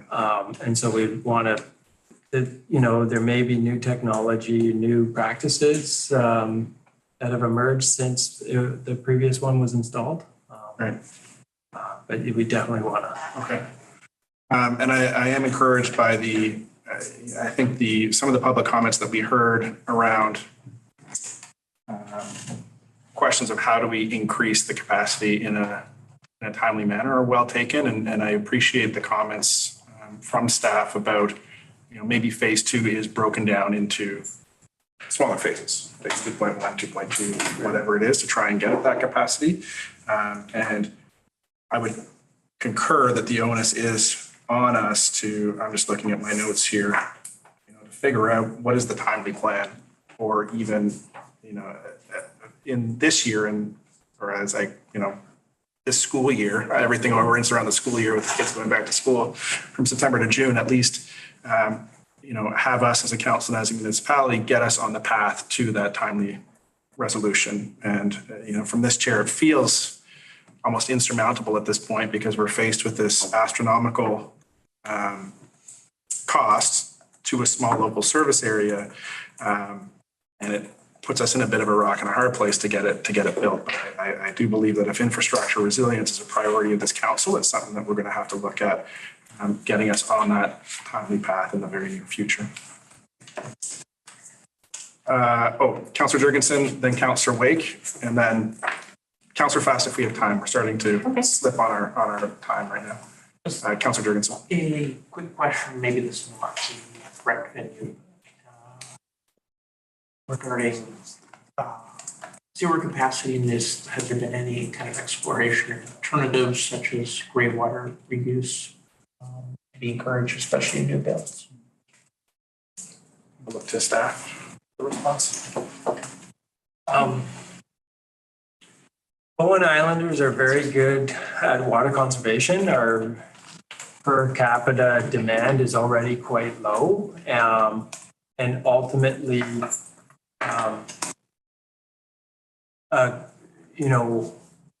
gray water reuse has the potential to reduce the amount of water that gets put into the drain. But mostly the water that ends up in the drain is coming from fixtures that you wouldn't really be able to capture gray water from, toilets. But the added difficulty of gray water reuse is that it's a significant public health challenge to overcome. There's what's called purple pipes, which can be used, but it requires significant permitting and Vancouver Coastal Health approvals.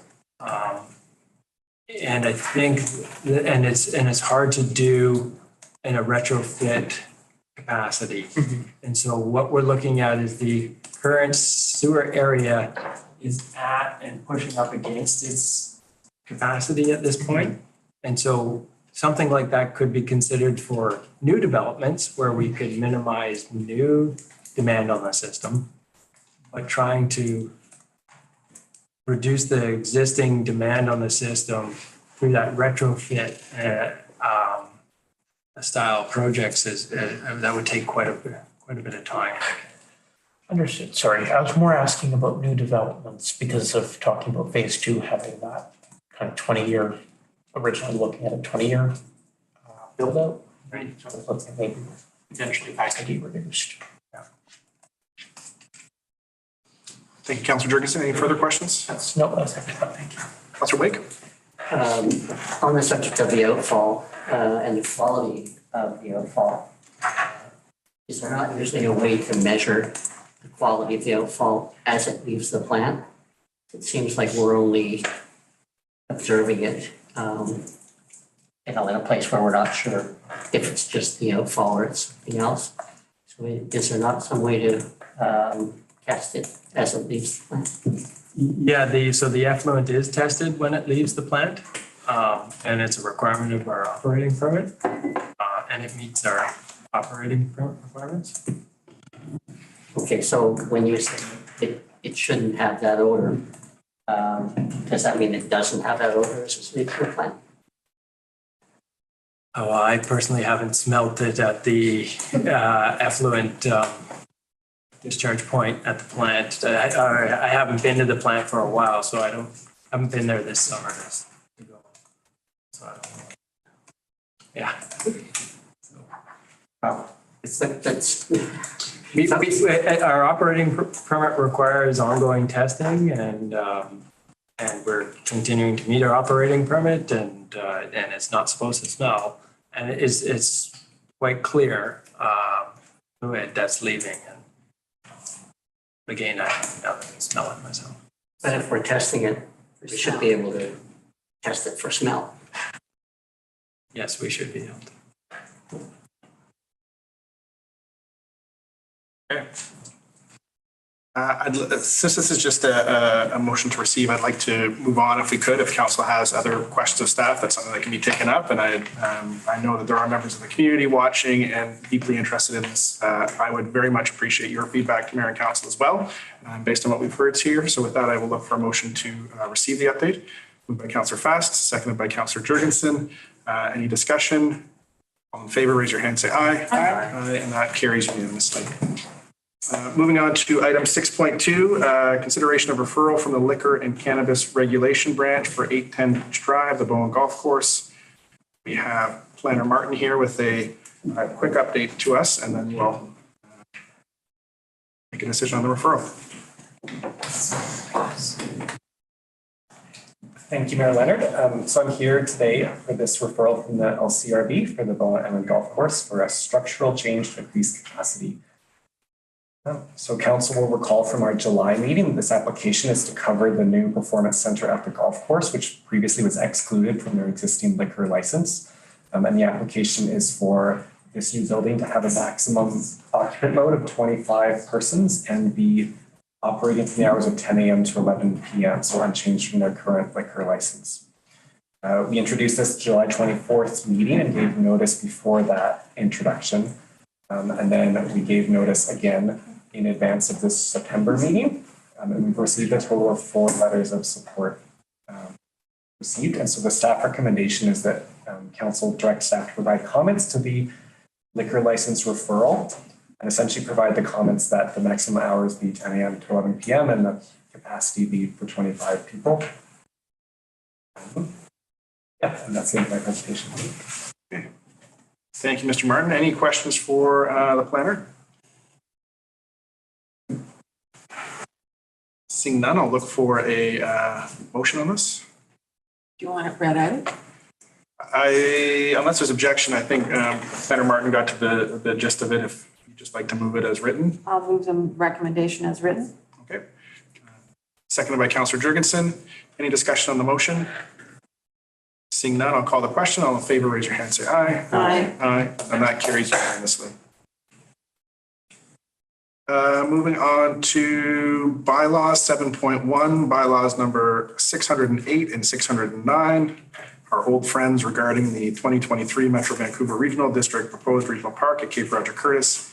This is in regards to a response from the Islands Trust referral, and I will look to our Planner Martin for a briefing on this.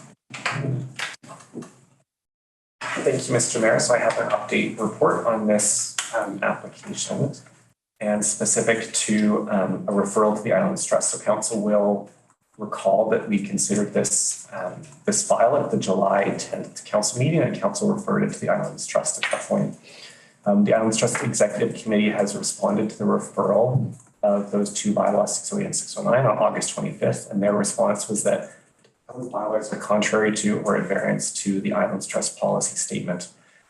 So our referral process to the Islands Trust is governed by our letters patent as a municipality and our protocol agreement. And so that protocol agreement calls for a meeting to be held between BIM Council and the Islands Trust within 60 days of the response being given. And I'll say that's specific to the bylaw 608, the OCP amendment bylaw, and there's a separate process for bylaw 609, which is the land use bylaw amendment bylaw, and that is essentially that we refer their response to the ministry. Our protocol agreement has a very complex flow chart of how we handle the referral process. So this is just this excerpt of it going from first reading of a bylaw to the public hearing. This is what's laid out. And then the second one just highlights where we are in that process. So we've referred the bylaw. The Islands Trust Executive Committee has responded, the 2C that it protocol agreement calls for it may be contrary to or at variance with, and they've responded it is. But we're sort of at this stage of the process. So 3B would say that BIM and the Islands Trust Executive Committee meet to review the OCP bylaw. And then after that, the protocol agreement lays out essentially 3 options for council on how to proceed. So following that meeting, BIM advanced unamended the OCP bylaw to a public hearing. BIM amends the OCP bylaw and advances to a public hearing, or BIM amends the OCP bylaw and re-refers it to the Islands Trust, so essentially returning to step 1 and starting that referral process again with an amended bylaw. Not included in our protocol agreement, but an option for council would be to essentially not advance further with a bylaw and just not proceed. It's not listed in our protocol agreement, but it would be an option for council for this. And I believe that's what took place the one previous time that a bylaw was returned from the Islands Trust, is that council did not proceed with the bylaw.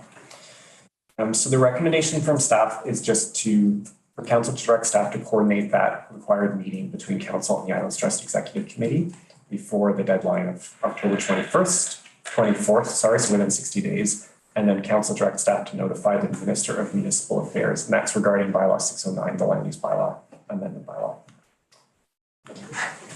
Thank you. Any questions for the planner? And I will look to Councillor Jurgensen. Through the chair, what was the other time that bylaw was returned? Is there any additional information? Through the chair, I believe it was 2008 or 2009, and it was a bylaw to amend the zoning for what we call Lot 3, which is where the health center and fire hall are now. And in essence, it was a zoning bylaw that would regulate land use by total floor area and did not include a unit number within the zoning. And the Islands Trust returned it because given, I believe our OCP at the time and the policy statement that they wanted the zoning to include a unit capacity as well. Thank you. Questions or comments for the planner?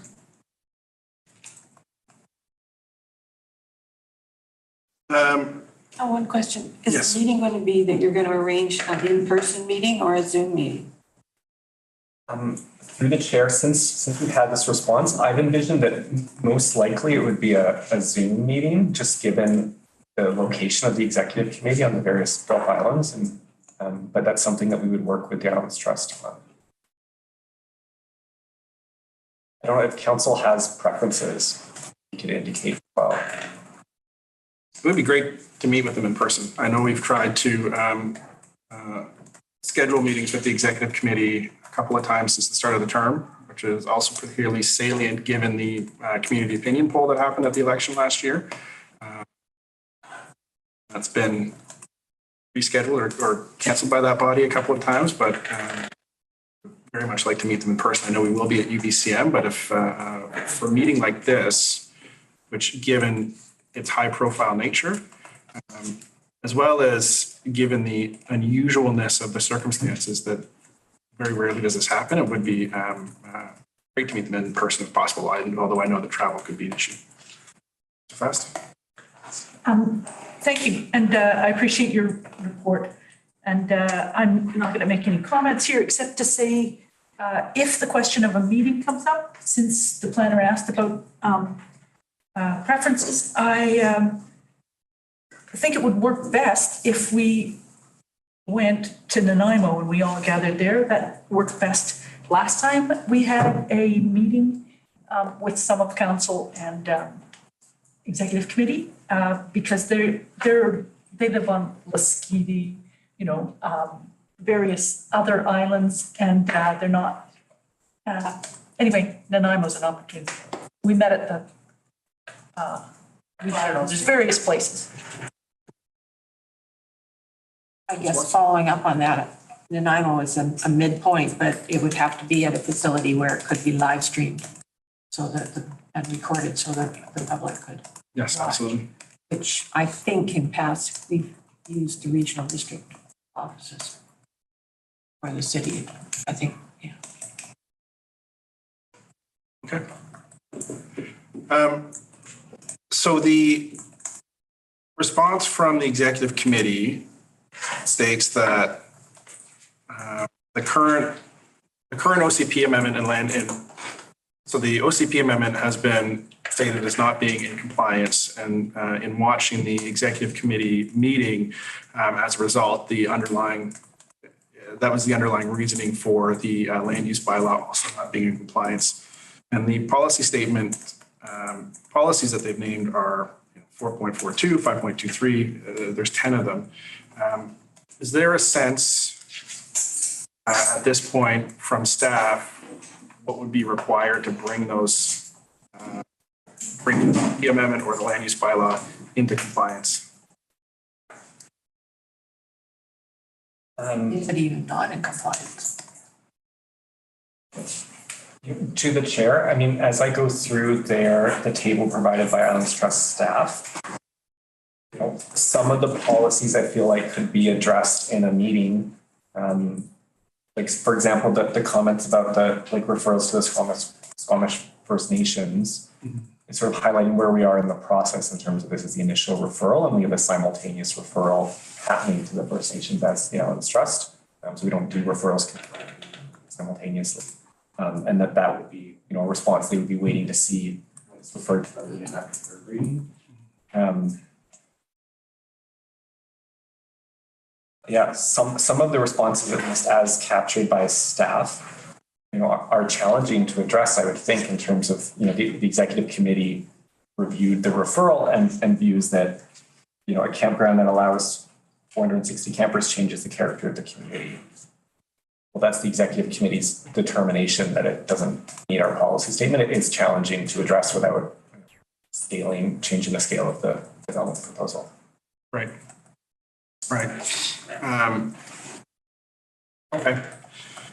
And just for council's awareness and I suppose public awareness, so I have written a letter to the executive committee on this, thanking them for their consideration. I did open with stating that I largely agree with many of their comments and concerns, and those have been echoed, I believe, at meetings that we've had at this council table.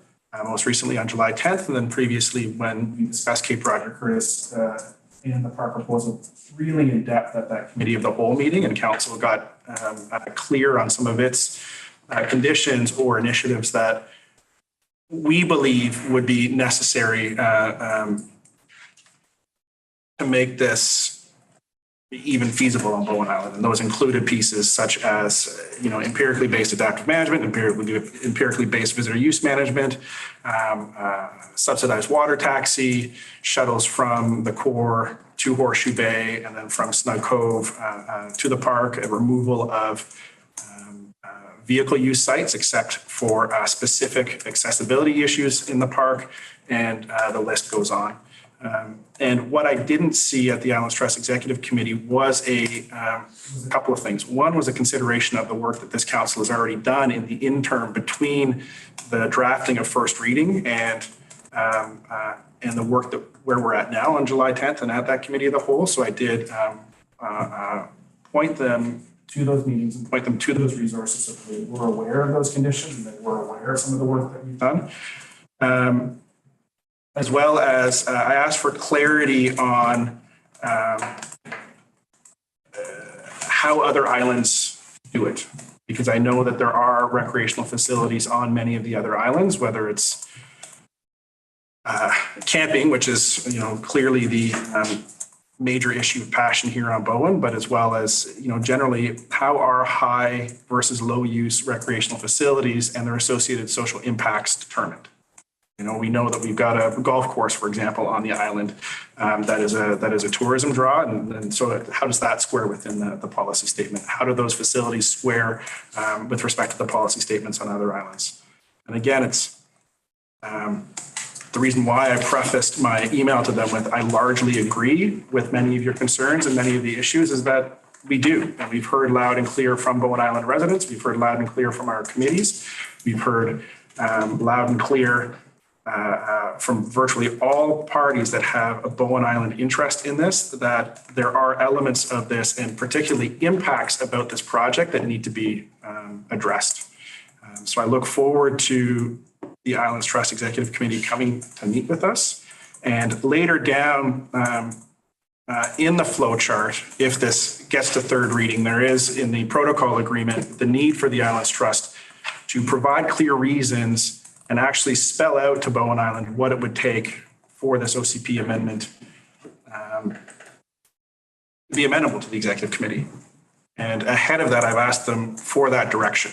It's like part of this is we spent a lot of time on this, and you know, I don't know how much more time we can spend on this before you know, some kind of resolution is had. But what I do not want us to be getting in the middle of is really what the Islands Trust said is non-compliant, and then working on behalf of an applicant who we still don't know what their intentions are to make something in compliance. I think we could really flip-flop on that and spend a lot of time with the Islands Trust, the executive committee, and ourselves, minus the applicant, trying to figure that out.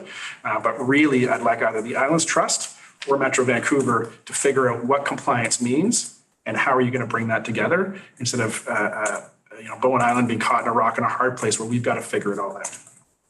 So that's been the gist of my messaging so far to Metro Vancouver as well as to the Islands Trust. And I really look forward to meeting them at UBCM and having that meeting before the 24th.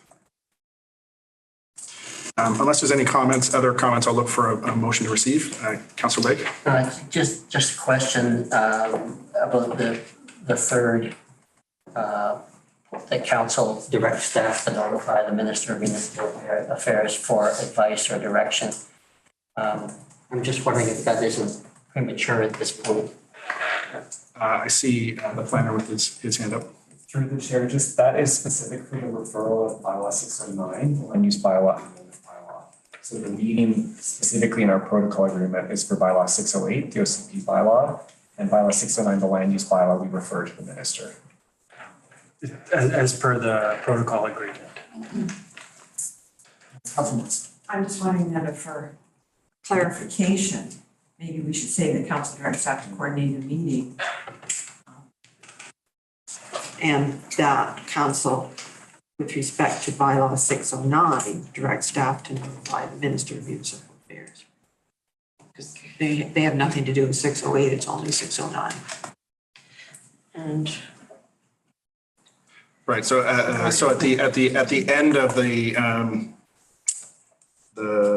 third, that council directs staff to notify the Minister of Municipal Affairs for advice or direction with respect to bylaw number 609.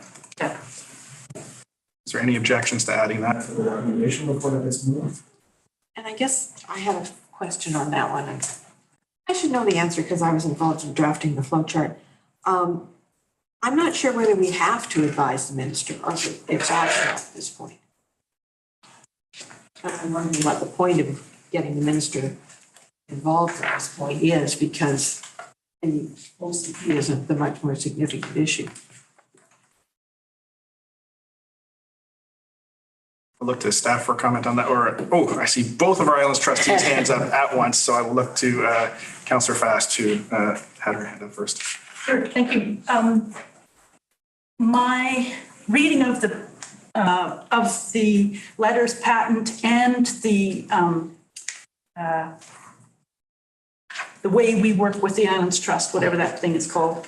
Protocol agreement, yes. Both of those lead me to believe that it's required that we notify the Minister of Municipal Affairs. Partly, I am assuming this part, just for a heads up, so they know what's going on. But also, because this is kind of new territory, we're the first, and so far the only municipality in the Islands Trust. And they, I can't speak for the province, but I think they want to know how, be informed as things happen. And I like all the approaches there, and I'd be happy to move it with that amendment that you said for the end, that it said re-bylaw 609. Okay. And so can I move that? It's been okay. Moved. For a second? Councillor Wake.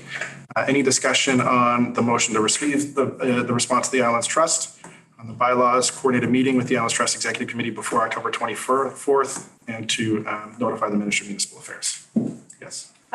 Speaking as a former member of the Executive Committee of the Islands Trust last term, and as somebody who's been watching the OCP and very interested in the Preserve and Protect mandate of the Islands Trust through my time on Bowen Island, including as a volunteer before I was elected to council. I think this is very good. I think it's basically the process is playing out as designed, and where we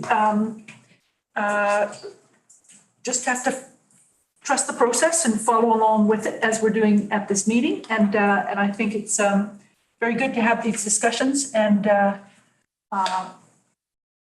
I'm in favor. Thank you. Any further discussion? We did add with respect to bylaw 609. Yep. Yeah. Councillor Getty? I would like a reference to where it's municipality's responsibility to refer something to the minister. I can't find that in the protocol agreement. It's in the flow chart. Sorry? It's in the flow chart, the second set flow chart. Okay. So if it's a heads up as opposed to getting directions and inundating them with all of the material that we considered and then the executive committee considered. And I'm. That's just my interpretation. I know, but I have concerns in terms of all the material that we got back from the trust and the stamina that's required to go through the repetition and the form letters that are used. It was something that came up at my open house on Saturday that I'm going to try and address in undercurrent, but I think that some sort of a recap as opposed to giving the ministry all of that material unless they request it, and giving them a heads up in terms of what they're going to get buried under if they do request it is important in terms of they need to be notified that there's something going on between the municipality and the trust, but in terms of any poor soul having to go through that process again is something I think that needs to be if not avoided, then certainly helped with, assisted. So I also have, all of this is happening in terms of what the trust decision was, but I'd also like us to have some sort of a discussion at some point in terms of the very beginning of this process. So you're the planner, and you as the head planner, are delegated with filling out that checklist. And there's nothing in there in terms of, it's supposed to have been considered by council. And there's nothing in there to help us figure out what that process is. So I'm not sure if in the past there's been any kind of conversation between the trustees and the planner in terms of how to fill out that checklist, whether or not, we can agree on 12 out of 15, and the 3 that we might disagree on comes back to council for discussion and consideration. Because this went to trust as something that we had looked at as part of the package, and that we were required under this protocol agreement to, in quotation marks, consider it. But it was part of that mountain of stuff, and we did not have a conversation about it, and there wasn't any discussion.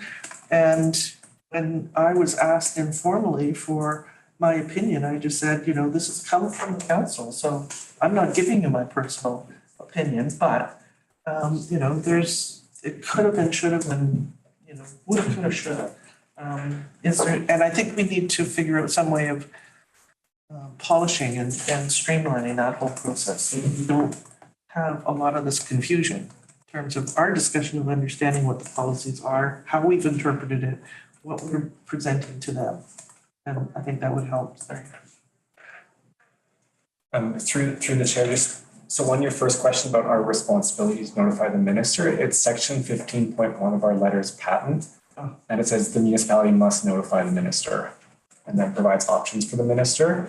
And I think in our notification, we would be highlighting that we also had returned the OCP amendment bylaw. And then as a result of that, we will be meeting with the executive committee. And the minister has options for how to proceed. And I would anticipate, sort of one of the things we'll be telling them is, well, we're having this meeting. So we have to notify you of this, but we're having this meeting to rectify bylaw 608. And so I would flow from that while we fulfill our obligations under the letters patent. And then regarding that, I can make a minute of time. Regarding that checklist, yeah, it is something that this is highlighted for me and I think for council and staff is the need to have that more in the forefront and when we bring a first reading report. And so one of the things we've discussed is where right now the checklist essentially is like a tick or a not applicable, is actually having text in it, sort of outlining a rationale, and that either is just in the checklist as it is now, or it's in the body of the report, or maybe some of the particularly relevant sections are in that other implication section of our report where it's highlighting this is the discussion around this item. And then I think we will be seeking as well at first reading where we, where council only gives first reading to a bylaw, refers it to the Islands Trust, would look for a motion as well that council referred the checklist as a way to sort of highlight that this has been considered and has been actively referred.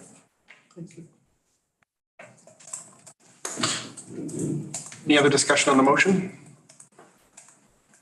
Seeing none, I'll call the question. All in favor, raise your hand, say aye. Aye. That carries unanimously. Thank you, Ms. Martin. Section 8, staff reports. 8.1, the memorandum of understanding with the Bowen Island Conservancy. Our manager of environment and parks planning here to answer any questions, or would you like to make a few comments? No, I don't think that's necessary given Owen's presentation. Presentations is detailed and sufficient. Fantastic.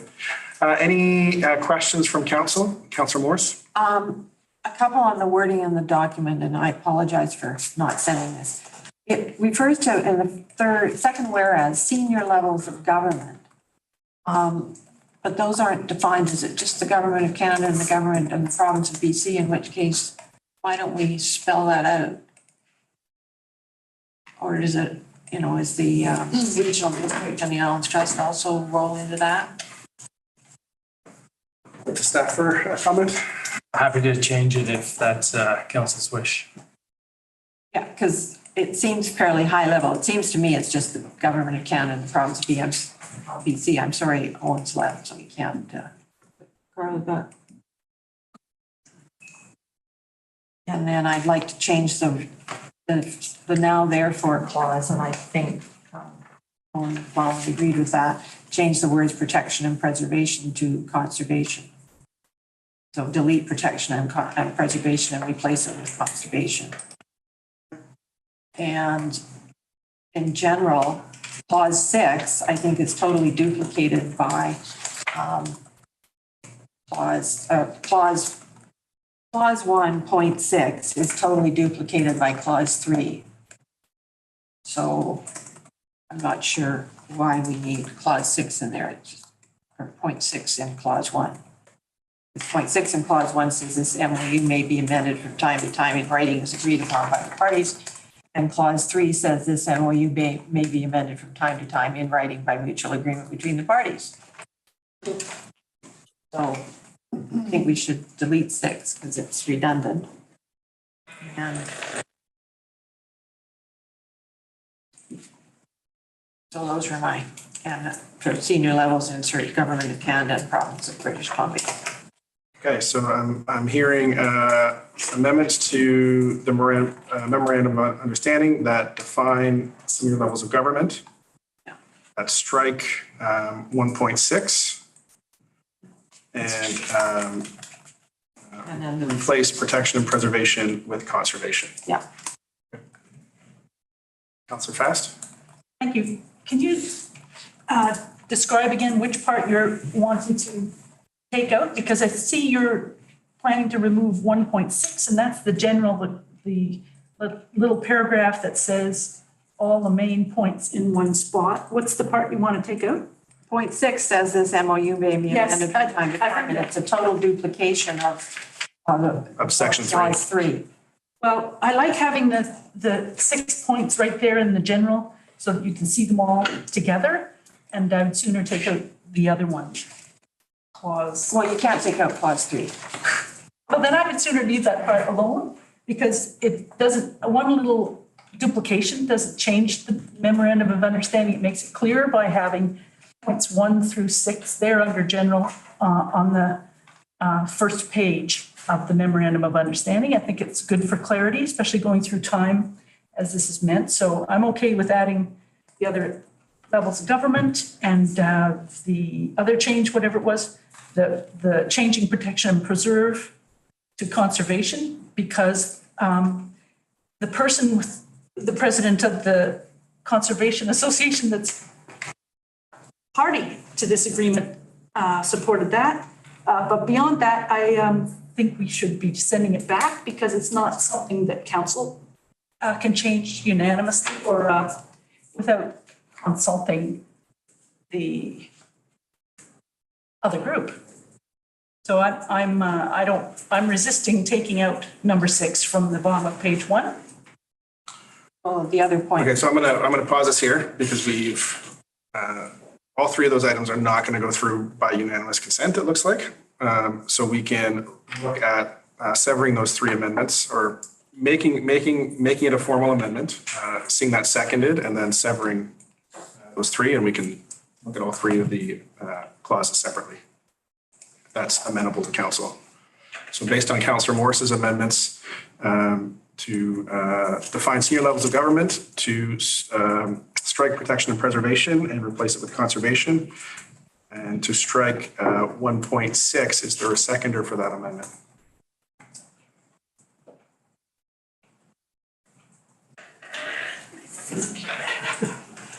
Feel free to ask a question first. So are we going to consider these separately? Yes, I think we should. I think just for the sake of process, we just get them all seconded and on the floor and then sever them so we consider them separate. Then I'll second. Okay. Seconded. Councillor Getty. Can we send this back to the Conservancy with those recommendations and concerns and see whether or not they would agree to those amendments? I don't feel like I can be particularly articulate at this point in terms of what the difference is between Conservancy and protect and preserve. But if for some reason I'm thinking that there may be some nuance to that, and there's no definition section in this. And I understand your previous question to Mr. Plowman in terms of how it had been repeatedly used in one context and then a different phrase. But, I think off the top of it, in the presentation, and he agreed with you, but I'm not sure that they are the same. So it would be, I think, safer for us to let the Conservancy know that we've got some concerns about not the MOU in particular, but some of the fine points and see whether or not they can respond to that. From a process standpoint, here's what I would say from a process standpoint. I mean, the changes are relatively small. The Conservancy hasn't signed this yet.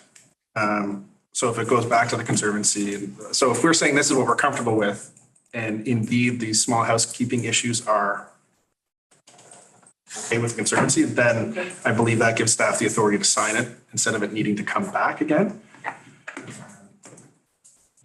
Seeing a nod from the secretary and lawyer in the audience from the Conservancy, so I think that might be a good way to do it. So let's take a look then. I'll see if there's unanimous consent to in the second whereas clause to define senior levels of government. Is there any objection to expanding that in that memorandum of understanding?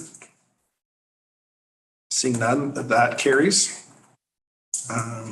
Is there any objection to replacing protection and preservation in the now therefore with conservation, as discussed at the delegation piece? And is there a hand up?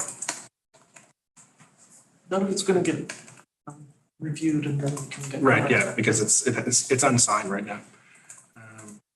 Okay, so that carries, and then to remove the duplicate 1.6 as it's covered in section 3. Councillor Morse? With respect to Councillor Fast's objection, clauses 1 to 5 are not referenced anywhere else in the agreement. Clause 6 is, and that's why I wanted the duplication removed. I said. because they're all together there in the list of 1 to 6, so it wouldn't be unanimous. Okay. Any other discussion on that third piece? So I will call the question on it. All in favor of striking 1.6, raise your hand, say aye. Aye. That carries. All opposed? Nay. Councillor Wake, Councillor Fast, Councillor Jurgensen opposed.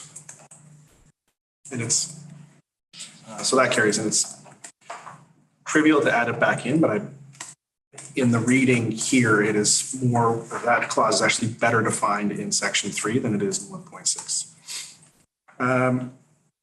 So then we're at the recommendation on the staff report. Whereas Bowen Island Municipality and the Bowen Island Conservancy share common interests in the protection and preservation of the natural environment, whereas both parties wish to formalize their relationship of collaboration and cooperation, the council authorized entering into a memorandum of understanding as amended between Bowen Island Municipality and the Bowen Island Conservancy.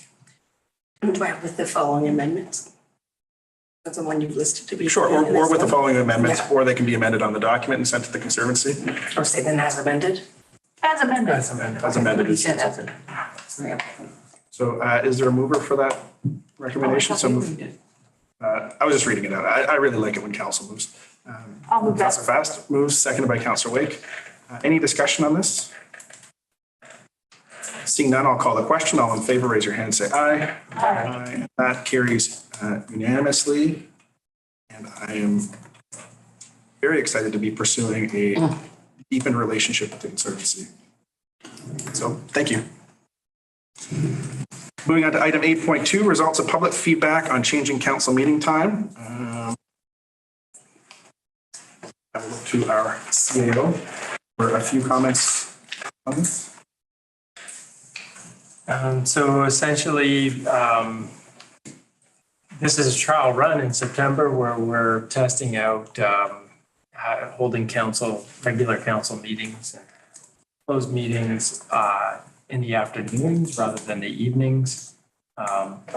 It was put out to the general public for comment, and we did receive a total of 17 responses.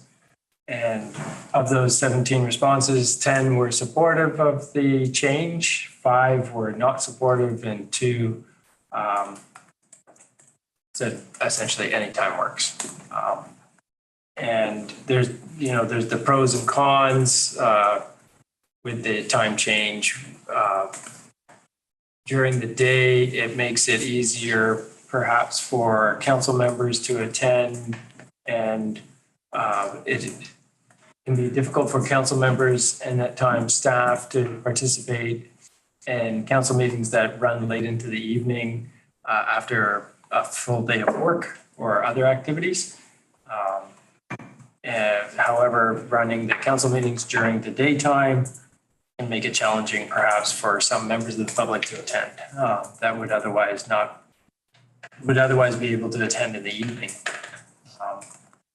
One caveat for the meetings being held during the day to sort of mitigate that concern from residents is that all of the meetings are live, streamed live and recorded, and so there is the opportunity to be able to watch during and or after the meeting if they're not able to attend.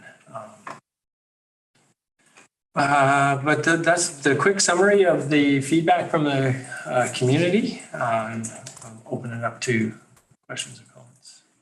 Councilor Morse? I'm curious as to why we would decide whether or not to carry on with the daytime meetings until we've tried it twice. Mm-hmm. So to me, this is more a decision to make at the beginning of October, after we've had 2 meetings during the day and we can gauge when people have had a chance to actually. And we have had previous council terms where there has been daytime meetings, and I don't think it made a difference in people being able to participate. And especially now with Zoom. Back then, they were all in person, there wasn't Zoom. Right. Councillor Fast? Thank you. Not to be contrary all the time, but I propose that times have changed and it wasn't even a big deal, as Councillor Morris told us before. And that was several councils in the past. I think now, besides being able to watch or view it, the recording, they can also participate from home through Zoom as delegations, or if a committee of a chair of a committee is asked to speak to something or answer a question or something, you could do that. Now with so many people working from home or having more flexibility or mobility in their with phones in our pockets and things like that, I think it's easier for people now to manage a daytime council meeting. Sometimes the time at home in the evening is more precious and less flexible than the time in a day when you can just move your lunch around or something like that. So also on some other islands, I noticed last term, even on some islands with low bandwidth and you wouldn't expect the technological uptake, people were listening along while they did their work at home, and then they would come to council to hear the item and to watch council for the item that they're particularly interested in, because it's not very far away. So I just propose that we pass it now, and so that everybody knows what the schedule is going into the fall. And I would like to move the motion. So, Which motion? The first one, that council change regular council meetings to start at 1 p.m. I'll second that. Moved by Councillor Fast, seconded by Councillor Morse. Any discussion on the motion? Sorry, are we following up on Council Morse's suggestion about, or are we voting right now on switching them all to afternoon? Well, so that's a great question. Where we're at right now is it's been moved and seconded that council change regular council meetings to start at 1 p.m. So a motion to postpone to a future meeting would still be in order, or we could vote as is. Okay, thanks. That's fine. Councillor Wake? I don't see that this is a huge issue, and I don't think once we change it, it's changed forever. And like, why belabor this? It's pretty clear what the decision is or how we feel. We've got some idea. So I think we should go ahead. Thank you, Councillor Wake. Any other further comments? Yeah, just briefly, just from my my particular, sorry, I had something pop up on my screen. I had, as you know, I work and travel a lot, and this is just my issue, so it's not your problem. But I just want to put out there's, so I've planned in advance as much as possible, you know, like the next 6 months as if we were meeting at night. And so there's only one that I can, because I've been looking at my schedules, we look at this, and the only one that is problematic for me is actually the Tuesday after Thanksgiving, because I was expecting a 6 o'clock meeting. So I don't know. And again, that's my issue. And I think I can rearrange things, but you know, it's like I said, I plan things months in advance based on what I thought was the schedule. I don't want anybody to change their minds based on my scheduling issues, but I'm going to have to work through some stuff here on it. Right, and to be fair, that said, I think that's completely valid, and it does represent something new that, you know, as we know, we get meeting invites for some of these pieces months in advance. And on this specific issue, I mean, my belief is that it's got to work for everybody at the table, at this table. So if there is a desire to postpone the decision or something else from you, Councillor Saunders, I would very much be interested in hearing it. Well, I'm not asking you to postpone the decision. I'm saying that I'm pretty sure I can work around it in every case except one in particular right now that I may be able to work around, and I can adjust things moving forward because, you know, like I'm not planning January. So when I do plan January, I'll know it's at 1 in the afternoon instead of 6 in the evening sort of thing. So I can deal with it, just thought I've got to deal with that Thanksgiving issue at some point. So what we can do is I'm riffing on process right now. So what we could do is if most of those dates work except for the one, and it seems to work for the rest of council, is we could pass this and change our meetings to one. The challenging thing is that council meetings need to be set with the resolution of council. And I know that we're all coming together for some strategic planning again at the end of October. Is we could, after we could pass this, change it to one, signal that this is what we're going to do, which I think is ultimately a good decision. I think it's ultimately a good decision for staff because staff are here until 10 o'clock. If there's a closed meeting, they'll be here to 12 o'clock, sometimes 1 o'clock in the morning at night, and then need to be back in the office for 8:30 the next day, which is. That's fair, yeah. Right, challenging. And then also the part of this was mitigated from my own realization that by the time we hit about 8:30 at night, we're not making the best decisions. And the result of that, we ended having or I had to call a meeting to reconsider an issue that we hadn't quite thought in depth because everyone was kind of bleary-eyed around the table. So I would say if this is a move that council wants to make, we can do that, see how it goes. And with the understanding maybe informally here around the table that it's not set in stone. Ultimately, this needs to work for all of us as council members. We are not paid six figures to do this job. We are not City of Vancouver, councilors doing this as a full-time thing. This is for many of us off the side, myself maybe excluded, it's off the sides of tables. So it's really got to work for us around the table to be good decision makers and have a collegial environment. So just with the understanding that we can revisit this at any time if it doesn't work and find a new time. And okay, I'm good with all that. Thanks. Okay. So maybe then I'll call the question. All in favor that council change regular council meetings to start at 1 p.m. Raise your hand, say aye. Aye. Aye. Any opposed? That carries unanimously. Item 8.3, an update from our CAO. I will turn it over to Mr. Edwards to give us. Thank you, Mayor. I'm going to provide a brief synopsis of our meetings at UBCM next week, mostly for the sake of the public interest. And just as a reminder too, that after UBCM convention, it's the practice of the municipality to draft a summary report of the meetings with ministers and to post that publicly too, so we can share how those meetings went. So we did request in total, I think it was 10 meetings with 10 different ministers, and we were approved for 6 of them. And so we're meeting with Minister Nathan Cullen, Minister for Water Land Resource Stewardship, about water protection and crown land designations.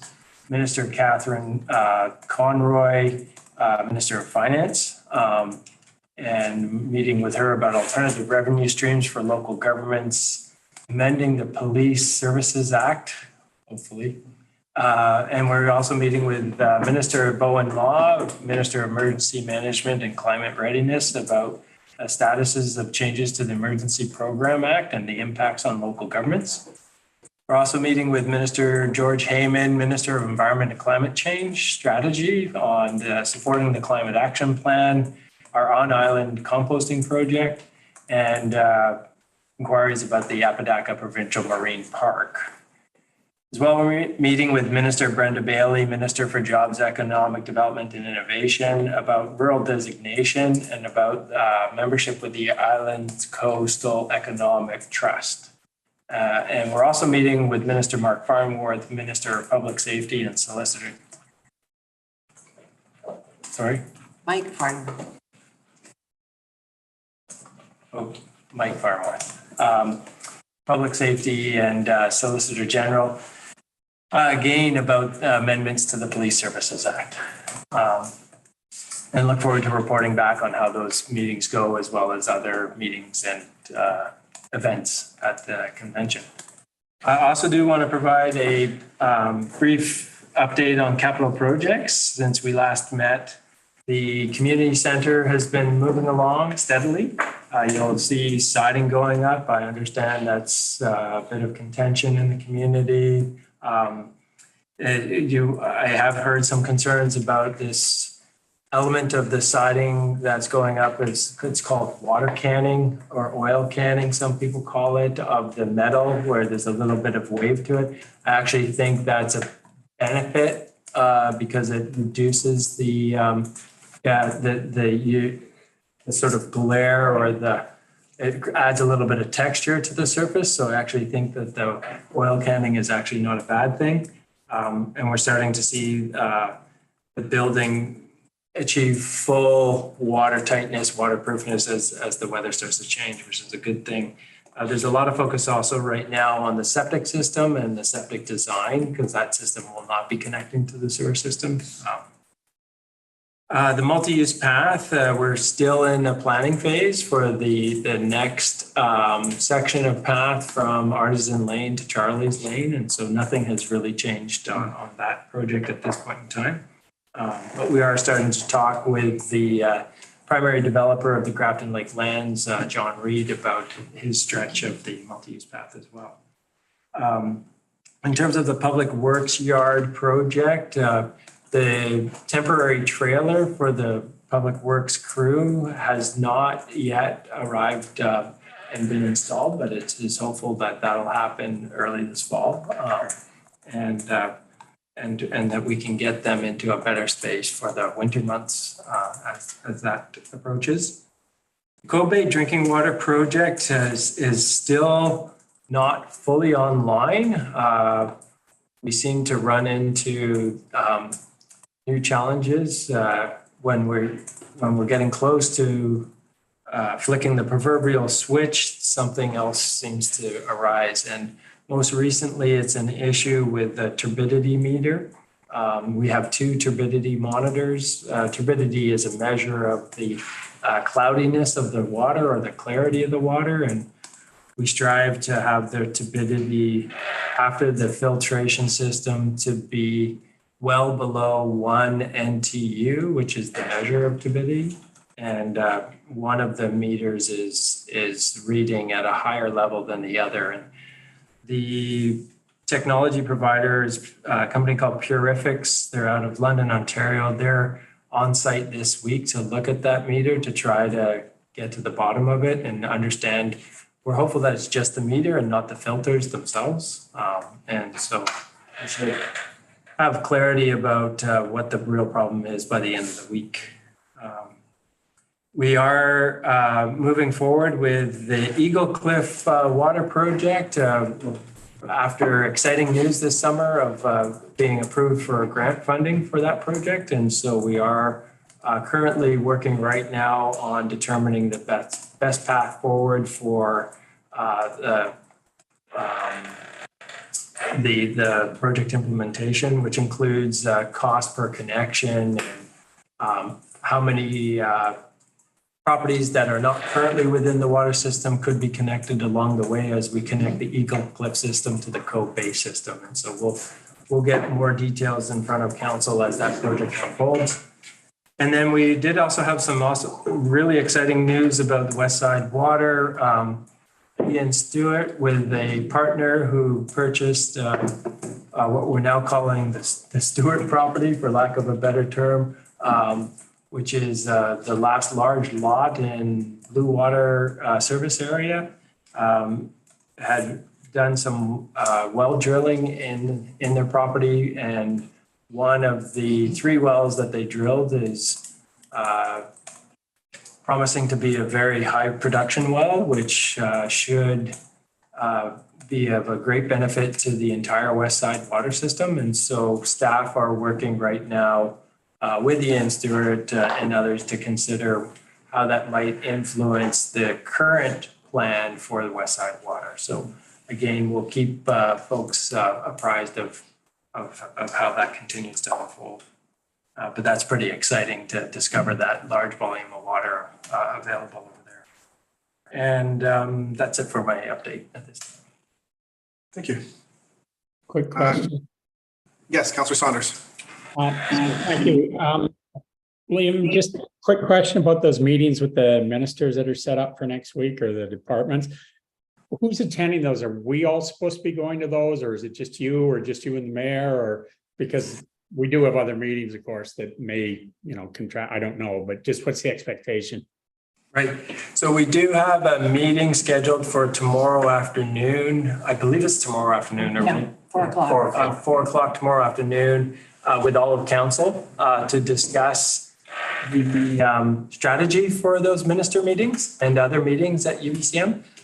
It's great if all of council can participate in the minister meetings. It's not necessary. And tomorrow we'll be discussing ideally who will participate in which meetings and who will be the speaker at those meetings on those particular topics. Okay, thanks.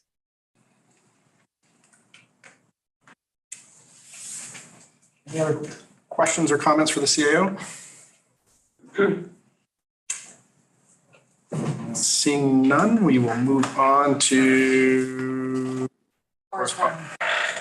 within the consent agenda, or 12.28 around Beach Drive. I will look to Councillor Morris for dispositions. I've got to find the document now.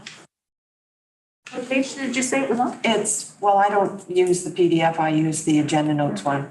So it's 12.28. It's 12.28. There's a 1054 on here. I don't know if that's the page number. It's the letter from the president of the Bonan Golf Association with respect to the state of Beach Drive. Beach Drive is a gazetted municipal road that was created at the time of the subdivision, the first subdivision that was done for the Cowan Point lands. So it is a municipal road. It is in very, very poor shape. And I was, unfortunately, the director of Public Works isn't here. Could we refer it to Public Works and ask for possible consideration of at least filling in the potholes? There's at least 200 plus cars a day that go down that road. So I would. Yeah, More than white sales. Yep, so a motion to refer to staff would be completely in order. Okay, so I would move that we refer the correspondence from the president of the Bonan Golf Association, Reed Beach Drive, to staff. For consideration of filling the potholes at least. Is there a seconder for that motion? Seconded by Councillor Wake. Any discussion? Councillor Fast? Yeah, thank you. I'm not going to be voting in favor of this because even though Seymour Bay Park and Beach is down there as well, I think that staff have given us their recommendations for where they want to do work, and that it's been and that they're looking at it all the time, and we passed that in the consent agenda about where they're going to do the major work. Yeah, we did. That was 3.8. And so I'm, I guess this could be something we could ask staff to look at, but I think staff are looking at it, and I don't like the idea of directing staff to this or that road, because I think this is something council should delegate to staff and not to, otherwise we're going to get petitioned for everybody's roads and potholes. And that everybody's welcome to do that. And this letter, I'm not saying anything bad about this letter. I just think and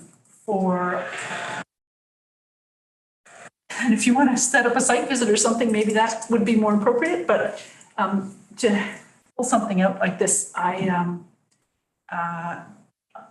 for a certain recreational use, so similar to the park, I'm not in favor. Thank you.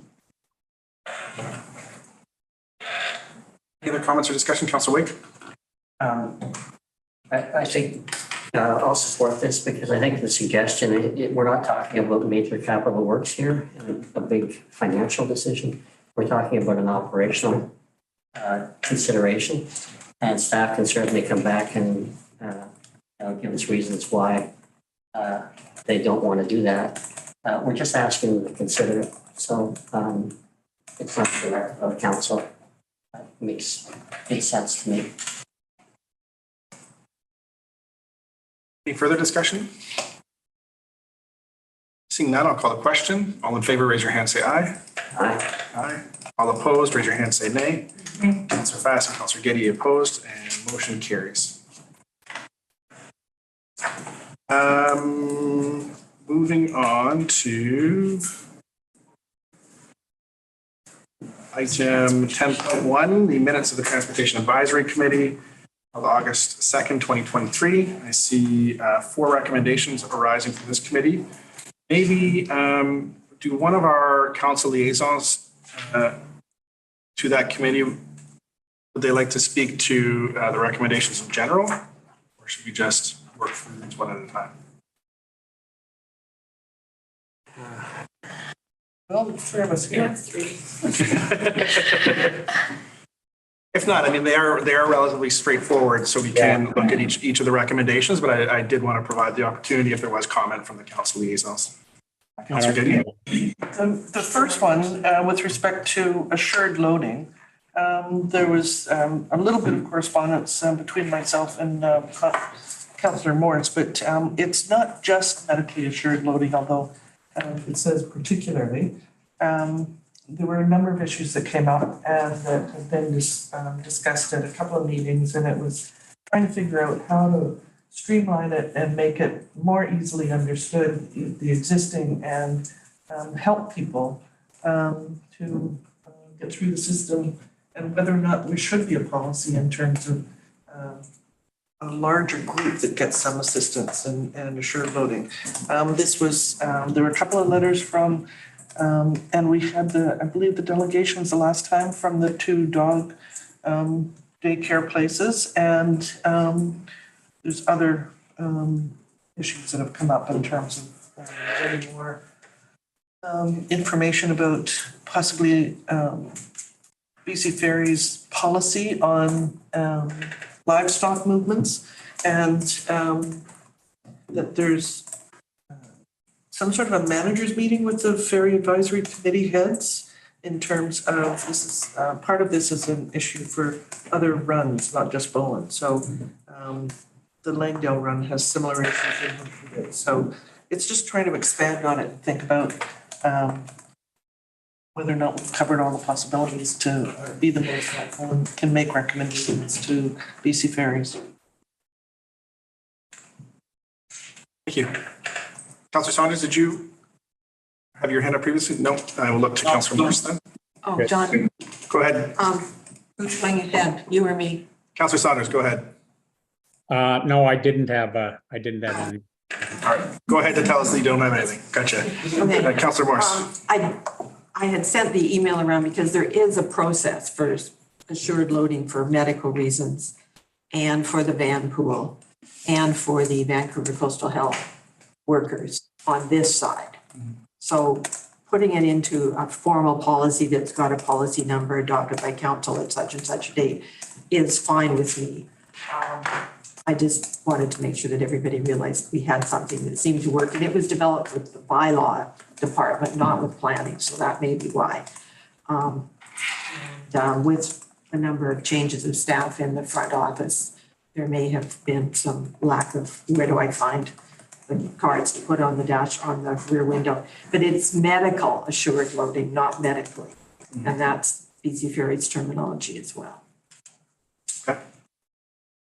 So yeah, there have been a number of comments about, while it may be in the policy, that it's not functional and people have actually shown up at the ticket booth and. I'm talking about this side, not the other side. Well, and then on this side, I don't know that we have anybody checking.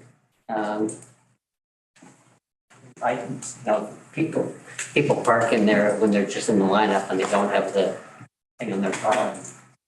I guess it's only up to residents who know to go and ask them or tell them. Anyway, so also I think this is an important step in terms of where I think we're going to get to, where this ferry doesn't have the capacity to, well, the increase in both resident and visitor capacity is going to come to a collision point where there's going to have to be some priority for residents. And I think there is examples of that other places in the world. And I think the Sunshine Coast is probably heading in that direction as well. So this makes good sense to me as sort of as a first step. Councillor Fast? Thank you. I'm just looking in the official community plan. There's a number of references to working together with BC Ferries to address ferry marshalling issues and things like that. I'm pretty sure there's things in our integrated transportation plan that talked about assured loading for in the future for van pools and other kinds of alternative alternative transportation. And we might want to think about any other ferries, like foot passenger ferries in there as well. I just want to bring up the idea of alternative transportation, or could the buses go all the way down there so that people didn't, anyway, it might have, so anyway, I'm in support for various reasons, not only these. Thank you. So we're doing them one at a time. I think so. So on this first recommendation, that council direct staff to draft a policy regarding assured ferry loading from Snug Cove, including eligibility, procedures, and criteria, and particularly medically assured loading and particularly medical assured loading, and engage relevant stakeholders in this process. What I'm hearing around the table is that it might be as easy at this point as a first step in consolidating some of the bylaw work that's been done and putting that in a policy format. And going from there, I think the Transportation Advisory Committee had some salient points at that meeting. I think it was that meeting talking about, this could be a bit of a slippery slope in figuring out who does get priority and who doesn't. And that could consume a lot of staff time, particularly in trying to figure out policies. But I do believe that as a first step, consolidating what's existing in our bylaw or whatever existing municipality in some kind of policy statement is a good step. So I would be in support of this. Was there a mover for that recommendation? Moved by Councillor Getty, seconded by Councillor Wake. Any further discussion on the first recommendation? Seeing none, I'll call the question. All in favor, raise your hand, say aye. Aye. And that carries unanimously.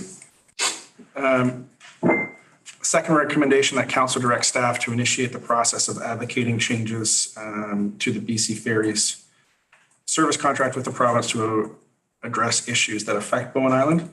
I might propose an alternative motion here, given that it's not necessarily staff's role to advocate politically to the province. I mean, certainly they could send emails at the staff level to the Ministry of Transportation or other staff within BC Ferries, although I think we're seeing how that's going to date. So the alternative motion that I would propose, and I will move it, that council send a letter to the Ministry of Transportation and Infrastructure, BC Ferries, the BC Ferries Commissioner, and the BC Ferries Authority to advocate for service contract changes on issues that affect Bowen Island. And just to speak to that motion before it's seconded, is that it's a letter coming to council. I think council is the appropriate body to advocate for changes to the service contract, given that it will be a political decision. As well, I can work with staff on the drafting of that letter. We did have the BC Ferries CEO on island I met one-on-one with them for about 3 hours, and they're well aware. And I think that letter consolidating some of those concerns and the issues that affect Bowen Island, putting that in there is a good first step. So with that, is there a seconder for that motion? Seconded by Councillor Wake. Councillor Morse. Okay, so there's only two things in the BC Ferries Services contract. One is the number of runs and the hours of service related thereto, and the other is the boat is being used. So that's the only things that are in the contract for each of the runs. So what else are you wanting to put in there? I'll look to, I think staff had a comment first, and then we'll go to Councillor Getty.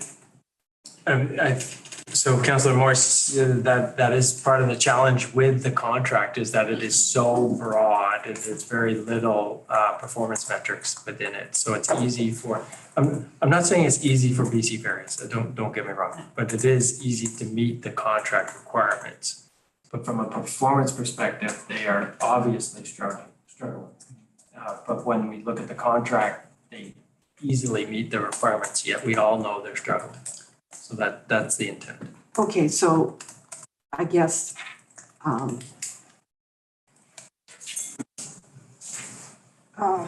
there's no point in advocating for something that performance deliverables and all that stuff is the very commissioner. So maybe there's more point of starting there, having a meeting with her and asking, because what they do for us, they're gonna have to do for all the other ones. And, you know, so that contract has been in place. I'm not saying, you know, do you want to have in the contract that you've got to have on-time performance 90% of the time? I mean, just what would you actually be advocating for in that contract? Open discussion about introducing performance metrics. I'm going to go to Councillor Getty and then Councillor Wig. Well, as far as I understand it, the service contract is, or the timetable that we've got is more than what's required in the service contract. So when they cancel or late or in terms of the performance metrics, they're within the service contract and that, so therefore it does not get to the commissioner. So what we have to, I think, fine tune, and whether it's in starting to get performance metrics into the contract or somehow or other figure out a way of, if they publish a timetable and the expectation is that they're going to have certain performance levels, then we have a way of saying they haven't met that. And this is an issue. It certainly is for the people here. And, you know, BC Ferries doesn't, my understanding is that they don't report because their timetable is over what's required in the contract. So that there's a disconnect between what the consumers are saying and what, nothing that goes to the commissioner. So somehow or other that has to be corrected. So then what you're wanting is to advocate that the service contract stipulate the number of hours of that they actually have in the schedule. And that way, then you're going to get all your metrics. So this is to initiate the process of advocating for changes and to figure out what the strategy would be and what the points would be and how to go about it and who to contact and, you know, the best way of doing it. So this is just trying to, it is a complex issue. It's not straightforward and figuring out how we can move it. And to some degree, it's about making noise at this point. So my experience. The squeaky wheel gets the most attention. Squeaky wheel gets the most attention. But by sending a letter to all parties involved, part of the challenge I've had, both with politicians, with BC Ferries executives, with the commissioner, is everybody's doing this. Yeah. And I think that points to a systemic problem that operationally, BC Ferries is not performing to the standard that Bowen Island would like it to be. And it's not even that. BC Ferries is not performing to the standard that BC Ferries has committed to in its schedule. And also, even on minor pieces here and there with asks that have been made through the Ferry Advisory Commission that BIMTAC has made over the years as well. And at this point, it is time just to start writing letters, making calls, applying political pressure at UBCM, talking to our partners on the Sunshine Coast, on other islands within the Islands Trust, and very loudly, and to anybody who will listen, say, this system is not working, it is underfunded, it is understaffed, it is not building to resilience. We have issues on the island specific to us that include everything from needing to better ferry, have dedicated ferry marshaling here, to the disruptions that we're going to see with the berth improvements that still aren't going to lead to an increase in capacity. So I think, it's not about getting bogged down into specific performance metrics. It's saying that we need to have a conversation about your performance and about your service reliability on this island, and doing so, hopefully with a unified voice across the other jurisdictions that BC Ferries serves in the province. So which motion is on the table? Not the one that's written in here. No, so I'll get clerk to read it back. I didn't catch those four organizations that the council sent a letter to. That's great. So let's capture it. So council send a letter to the Ministry of Transportation and Infrastructure, BC Ferries, BC Ferries Commission, and the BC Ferries Authority to advocate for service contract changes on issues that affect Bowen Island. So rather than say service contract, you could say for improved service delivery. I'm fine with the mayor's motion. It's already been moved and seconded. Councilor Getty, sorry. When we had Patrick Weiler here to discuss federal jurisdiction, there was some mention of somehow either him or us or somehow doing a roundtable involving all the players with respect to transportation and funding. So maybe if we could CC to him. I think CC to him, the MLA, to everybody. Okay. Unless there's further discussion, I'll call the question. Could you CC to Chair of Islands Trust? CC to the Chair of Islands Trust, yeah. So it'll come to me for signature. I'll draft it in conjunction with staff and based on the conversations I've had with BC Ferries to date. And then we'll CC it to all those parties, to everybody. I'll call the question. All in favor, raise your hand, say aye. Aye. Aye. That carries unanimously. The next recommendation is that council direct staff to initiate a conversation with TransLink regarding expansion of transit service on Bowen Island and include an on-demand shuttle pursuant to the Transit On-Demand pilot program. And again, I would move this as a letter coming from council. I think is the appropriate way to do this. So the motion, as I would present it, or as I would move, is that council send a letter to TransLink advocating for an expansion of service on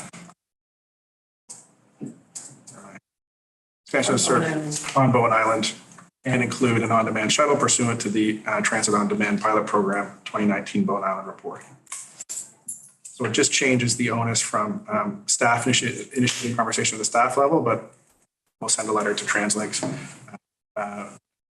copy their board of directors as well as the mayor's council and start highlighting the fact that given TransLink's touting of the 10-year priorities and their desire to expand service, we're not seeing a commensurate expansion of service here on Bowen Island, particularly with the requisitions that are being required of our community. So I'll look. Councillor Fest? First, I'll second the motion. Great. And if I can speak to it briefly, we heard from our delegation today from BC Ferries that he would look into the idea of, or I thought he sounded responsive about the idea of TransLink buses going later in the evening. Maybe that's a good opportunity to suggest in your letter as a good time to bring in an on-demand project on Bowen Island. Is during the berth repairs as maybe it's a pilot, another pilot, I don't know, but we've got a issue there and we might have a semi-willing partner. Anyway. Right, and I've just made a note here for myself just to reach out to TransLink staff directly about that as well. Yeah. Let them know it's coming. Thank you.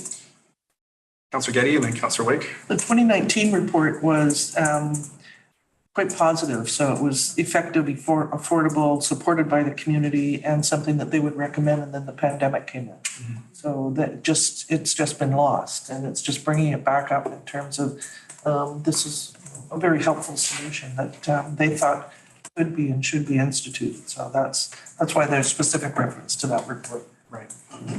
It's also in Transport 2050.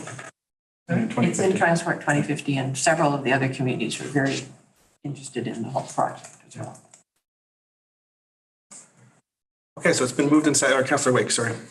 I wonder if we shouldn't include the province, copying the province on this as well, in the context that what this is, and BC Ferries, in the context that what this is going to do is help alleviate the problem we're having with the ferries. And, one of the proposed solutions is, well, build a bigger ferry, which we all know it's going to be very challenging and very, very expensive. So what about instead of building a bigger ferry, really improving the transit system and having some of the funding that might have gone to expanding, either from the province or BC Ferries coming to subsidize that. Right. I think that's an excellent point. With that, I'll call the question. All in favor, raise your hand, say aye. Aye, and that carries unanimously. Then the last recommendation is that council direct staff to reach out to Greenland Ferries regarding accessing the data that was used in their electric ferry proposal as it would relate to traffic access at Cape Roger Curtis. So moved by Councillor Jurgensen. Is there a second? Councillor Wake, any discussion on this piece? Seeing none, I'll call the question. All in favor, raise your hand, say aye. Aye. Aye, and that carries unanimously. Okay. Moving on to new business. Update to Council on Metro Vancouver business. So I'll just spend a couple minutes here. I think the headline item is always Cape Roger Curtis. That's been dealt with adequately, I think, in our Islands Trust portion of the meeting. There's no real updates at that point right now. Just to signal to the community and people watching and listening to our extensive media gallery in the back as to what's happening with Cape Roger Curtis. Staff have a meeting with Metro Vancouver this week on the all of those conditions that came up previously at before the, what do you call the break? Is it a legislative break? It's not a legislative break. It's just everybody. Summer break. Summer break. The municipal break in August. So that committee of the whole, there were a significant number of conditions and initiatives that council wanted to see as part of the project. So staff will be working through that with Metro Vancouver in the coming weeks. The Regional Parks Committee did not meet in September as there just wasn't a whole lot of business to be dealt with. So I would expect in October, probably at the Regional Parks Committee meeting as well as the board meeting, we'll see some movement there, especially with the meeting between Bowen Island and the Executive Committee happening in October as well. So I think October will be the month for answers on some of these pieces as to where this is all going to go. Other interesting pieces that have come up. So attached to the agenda is to our agenda is the board meeting agenda from July 28th, and minutes will be available from that meeting soon. Of interest, there was a very robust discussion on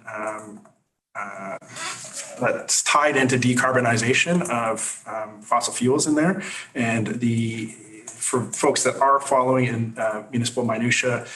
There has been a big push by the city of Richmond in regards to Fortis BC and their initiatives around renewable natural gas and how that's being actually accounted for, and their desire to put that into new construction builds. And there's been some pushback from it's really not consistent with Metro Vancouver's 2050 climate plan, where the goal is to decarbonize new construction as an easy as part of an easy initiative to deal with new builds. So it's a fascinating conversation to watch because we're getting into some rubber meets the road of political will versus climate action. And are we going to meet our targets and are we going to meet our plans? Other interesting piece there was around regulating emissions from cannabis production in the region, which was a cool conversation to have. The Mayor's Committee meeting this last week focused on a couple of things. So visiting Metro Vancouver for a reception where all of the consul generals from the region, really for the purposes of trade, but got to speak to a number of international folks in the region.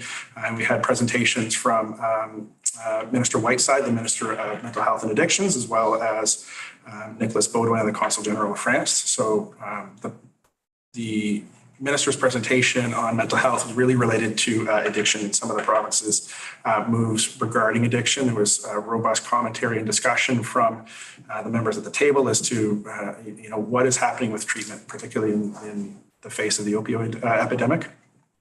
Definitely worth a watch. Climate Action Committee, we looked at as part of Climate 2050, there is a whole bundle of roadmaps that are being developed by staff at Metro Vancouver. In particular, this meeting was a discussion and then a ratification by the Climate Action Committee of the agricultural roadmap and how agricultural policies in the region can be shifted, adopted, moved to bring down emissions levels. And with that, TransLink was pretty straightforward. It was really, the meeting before the break was around bus speed reliability, so nothing huge. A lot of discussion right now happening at the TransLink table between some jockeying with limited funds of who's going to get expansion. So this is where I would say that Bowen Island making some noise and particularly smaller communities making some noise to get some funding to increase our service in the face of what's happening in Surrey and in Vancouver makes sense because folks are paying attention to the big regions right now, but it's I feel like some of the smaller municipalities are being left out of the conversation. With that, I'll answer any questions. Councillor Getty? The material from the Minister Whiteside that can be shared with Councillor Morris in terms of that the North Shore group that she's I don't think I found it. Right, so there wasn't a formal presentation, like there wasn't a slideshow presentation. It was the minister just speaking, so I can send Councillor Morris the link to the meeting. New for the fall is all of the committee meetings for Metro Vancouver are now being recorded and live streamed. So this is going to be particularly valuable as we talk about regional parks and the ability for the community and people in the community to see what is actually happening at those tables and how they are being represented to Metro Vancouver, I think will be very illuminating. Because I represent the community of Metro Vancouver, it would be nice for the community to see that. With that, I will look to our Islands trustees for a report, an updated Council on Islands Trust business. Councillor Fast, or Trustee Fast? Trustee Fast.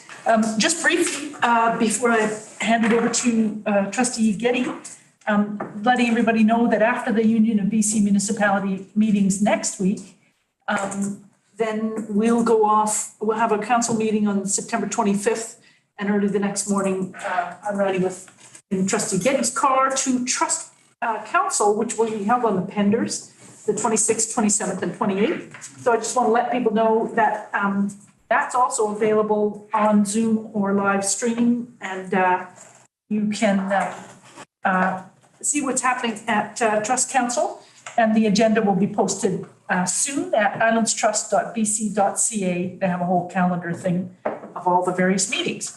And I also wanted to mention, I sit on Trust Programs Committee, and one of the things we look at is stewardship, education, and support for Islanders. And there's a survey that's going to be coming out shortly through the municipality, if I understand correctly, about what kind of topics are Islanders most interested in now.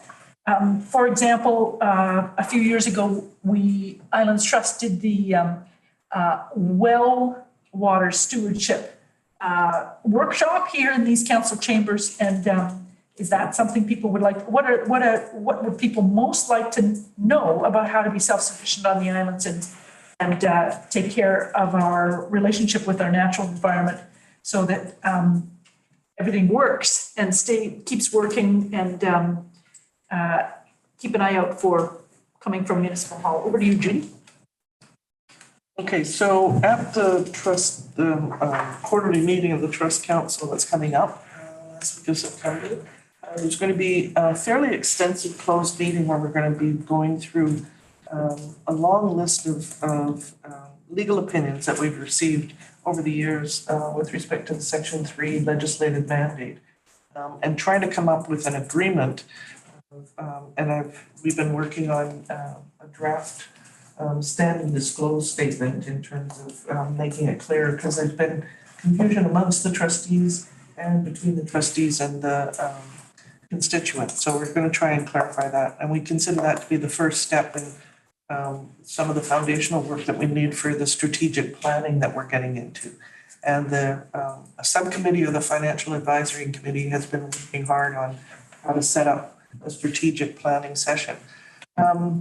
Something that came up at one of our other meetings was when our CAO said that he was under the impression that the governance review that had occurred back and a report been tabled back in, I think it was February of 22, that had basically not been followed up. So I've written out a timeline and a detailed description of the stuff that the governance committee has been working on to justify my existence and satisfy the CAO that we haven't ignored it. And I know that we've had a lot of stuff to read, but this is a really good one. I'll make that available if anybody wants some extra reading. It is a good song. The timeline summary? Yes. Yeah, that's good. Endorsed. This one's for all of us. Send it around. Is it part of one of the committee? It's a one-page summary. Part of one of the committee agendas? No, I just did it for Liam. Okay, any questions for our trustees? Seeing none, I will move on to question period. So question period is an opportunity for members of the public to request clarification or ask a follow-up question relating to an item discussed at the meeting. You have to relate to an item on the agenda and be directed to the mayor. Are there any folks in the gallery or online that are here to ask questions? Not seeing anyone online. Seeing none, we will move to adjournment. So I move for a motion to adjourn. So moved by Councillor Getty, seconded by Councillor Jurgensen. All in favor, raise your hand and say aye. Aye. Opposed, and carries. Thank you, everyone. We're on time. 5:06. Exactly on 5 minutes. Well, that,